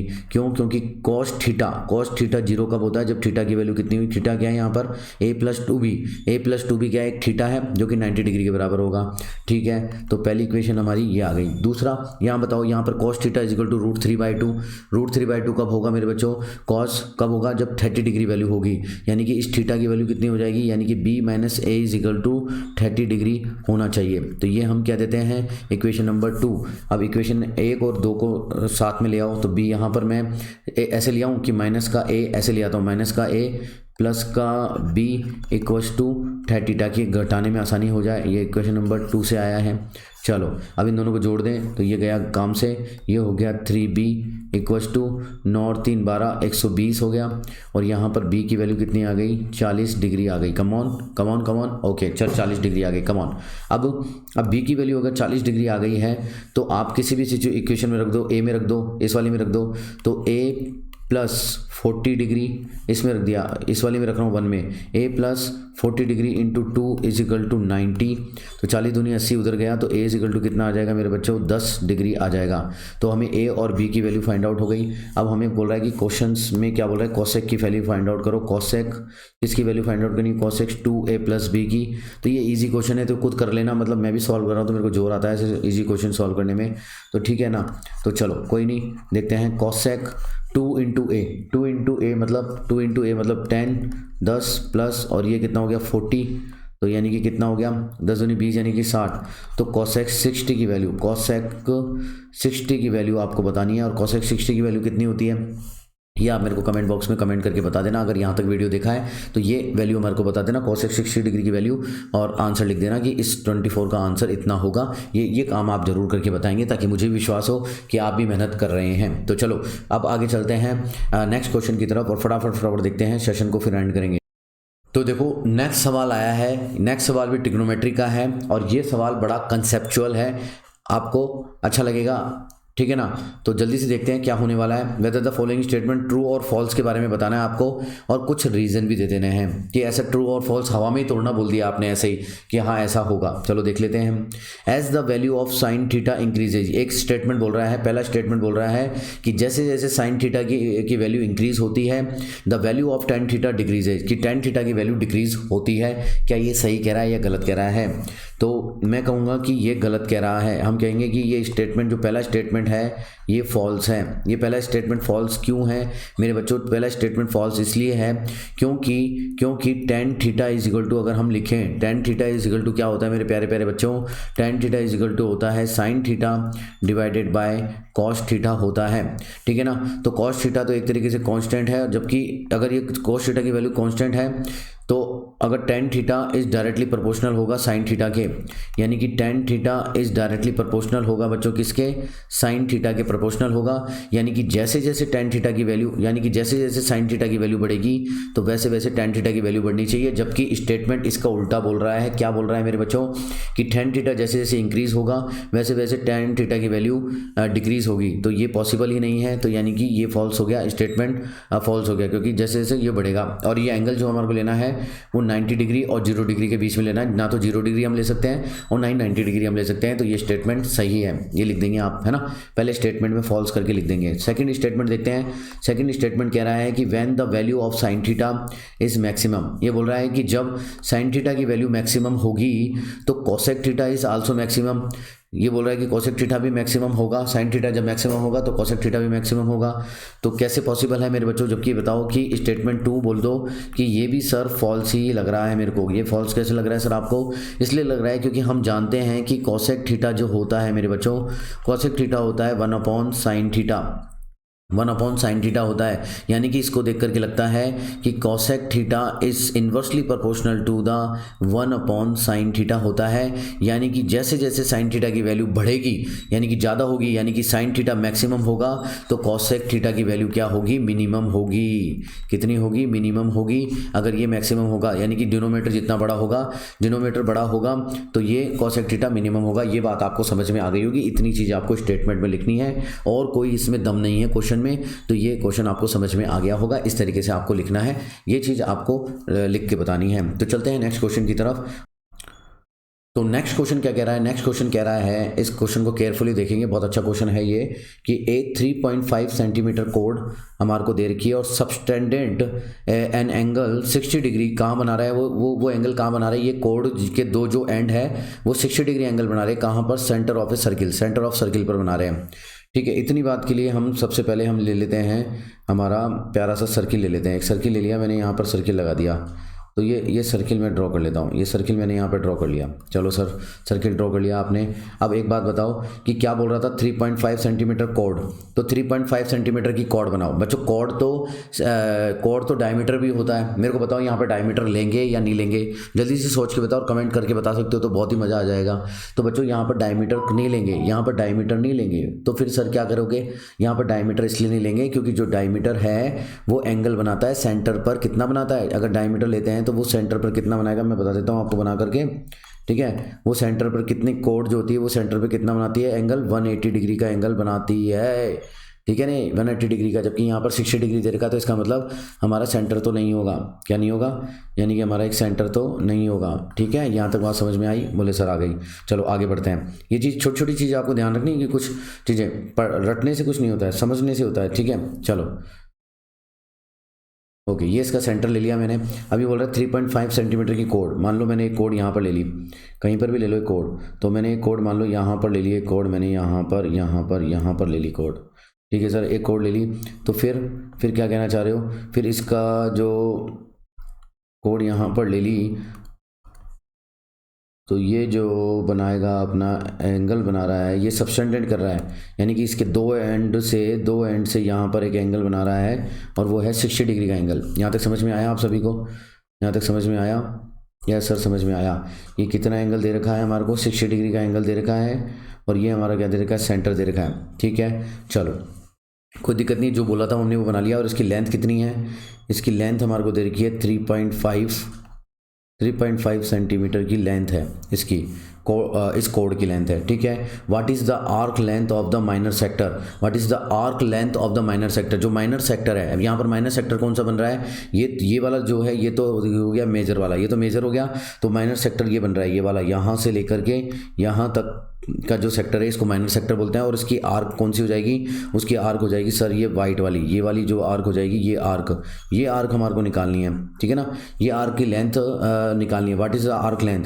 तो ये हमारे को निकालनी है। मान लो इसकी मैं P और इसको मैं Q मान लूँ, तो PQ की लेंथ निकालनी है अपन को। क्या निकालना है? तो आर्क क्या निकालनी है?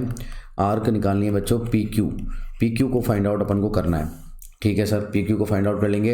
Draw a rough figure and show your step. बताओ, तो PQ फाइंड आउट करने है और आपको सबको पता है कि आर्क लेंथ निकालने का फॉर्मूला क्या होता है? सर आर्क निकालने का फॉर्मूला होता है थीटा डिवाइडेड बाय 360 डिग्री। हाँ वही लगाना है। तो बिल्कुल यही तो बोल रहा हूँ कि एक ही फॉर्मूला लगने वाला है। Theta divided bye 360 degree into length है तो 2πr आ जाएगा, 2πr। ओके, वैल्यू पुट करेंगे। थीटा की वैल्यू कितनी है बच्चों? 60 डिग्री। तो 60 degree divided by 360 degree into 2 by ये हमारी पाई की वैल्यू 22/7 दे रखी है, तो यहाँ पर 22/7 लेंगे इंटू आर लेंगे। अब यहाँ पर आर हमारे को नहीं पता है, अब आर की वैल्यू फाइंड आउट कैसे करेंगे। देखो अब आर की वैल्यू फाइंड आउट करने का ही सबसे बड़ा और अच्छा तरीका है। अब क्या आपको क्या लगता है कि आर की वैल्यू कैसे फाइंड आउट कर सकते हैं। सर आर की वैल्यू ऐसे फाइंड आउट करते हैं कि एक तो ये आर है और ये आर है, एंगल कितना है पी ओ क्यू में ये आर है रेडियस और ये रेडियस आर है, ये दोनों बराबर है। अब जब ये दोनों बराबर हैं तो इनके सामने वाला एंगल, ये वाला एंगल और इनके सामने वाला एंगल ये दोनों बराबर होंगे। यानी कि हम क्या कह सकते हैं कि सर एंगल ट्रायंगल कौन कौन से हैं। ट्रायंगल है sir P O Q, sir triangle हो गया पी ओ क्यू, तो ट्रायंगल पी ओ क्यू के अंदर जो हो गया angle P is equal to angle Q होगा, angle P is equal to angle Q होगा। क्यों होगा? क्योंकि रेडियस के कारण बराबर होने के कारण आमने सामने बराबर होंगे, लिख देना लैंग्वेज में, ठीक है, इतना लंबा नहीं खींच रहा मैं। तो ये दोनों बराबर हो गए। अब ये दोनों बराबर हो गए तो एंगल का योग कितना होता है 180 डिग्री होता है। तो मान लो इसको भी हम थीटा मान लेते हैं, तो इसको भी थीटा मान लिया मैंने, तो क्या लिख सकता हूँ मैं theta plus 60 degree is equal to कितना हो जाएगा 180 डिग्री हो जाएगा। यस सर हो जाएगा। तो यानी कि 2 थीटा इज इक्वल टू 120 और थीटा इज इक्वल टू कितना आ गया मेरे बच्चों 60 डिग्री। आ गया कि नहीं आ गया? आ गया सर। यानी कि ये एंगल और ये एंगल कितना हो गया बच्चों, ये भी 60 डिग्री हो गया और ये एंगल भी कितना हो गया 60 डिग्री हो गया। अब ये 60 डिग्री जैसे ही हो गया मेरे बच्चों, अब जैसे ही ये 60 डिग्री हो गया तो ये कौन सा ट्रायंगल हो गया मेरे बच्चों, ये कौन सा ट्रायंगल हो गया सर, ये इक्विलेटरल ट्रायंगल हो गया, इक्विलेटरल ट्रायंगल हो गया। बिल्कुल हो गया सर, बिल्कुल हो गया। यानी कि इक्विलेटरल ट्रायंगल हो गया, इक्विलेटरल ट्रायंगल हो गया तो मतलब ये 3.5 सेंटीमीटर है, तो ये भी 3.5 सेंटीमीटर होगी और ये भी क्या होगी 3.5 सेंटीमीटर होगी। यानी हमारी रेडियस हमारे को मिल गई है 3.5 centimetre. Are you getting my point? बिल्कुल बिल्कुल सही बात है सर, बिल्कुल सही बात है सर। तो हमारे को हमारी लेंथ क्या मिल गई है आर की, ये मिल गई है बिल्कुल खतरनाक वाली, ठीक है। तो चलो आ जाओ, तो हो गया हमारा काम, हो गया। रेडियस कितनी हो गई बच्चों, इस तरीके से हमारी रेडियस कितनी हो गई है, रेडियस हमारी आ गई है 3.5, कुछ दे रखा है क्या 3.5 सेंटीमीटर ही हो गई है। चलो तो रेडियस रखो फटाफट, रेडियस रखेंगे sir 60 divided by 360 degree into 2 into 22/7 into 3.5 रख लो, ठीक है ना। इसकी एक बिंदु उठा दो, यहाँ पे लगा दो 10। आई होप कि दिख रहा होगा आपको, ठीक है ना। अब देखो, अब ये 1 0 से 1 0 गया, 6 एकम 6, 6 चिंग 36, 6 आ गया, ठीक है ना। 7 एकम 7, 7 पंजे 35, 5 आ गया, ओके। और 1 0 से 1 6 6 6 6 36 6 आ गया, यहाँ पर 5 आ गया, यहाँ 10 है। तो एक बार ये 2 एकम 2, 2 पंजे 10, 5 आ गया, 5 से 5 कैंसिल हो गया, तो बचा कितना मेरे बच्चों 22/6। तो आर्क ऑफ लेंथ कितनी आ गई, आर्क ऑफ लेंथ आ गई 22/6। 22/6 का मतलब हो गया 2 3 6 और 11/3। तो आर्क लेंथ ऑफ आर्क कितनी आ गई, लेंथ ऑफ आर्क यानी कि पी क्यू की वैल्यू आ गई 11/3। आंसर 11/3 हमारा आंसर आ गया। तो इस तरीके से हम इस क्वेश्चन को सॉल्व करेंगे। आई होप कि आपको ये क्वेश्चन समझ में आया होगा अच्छी से।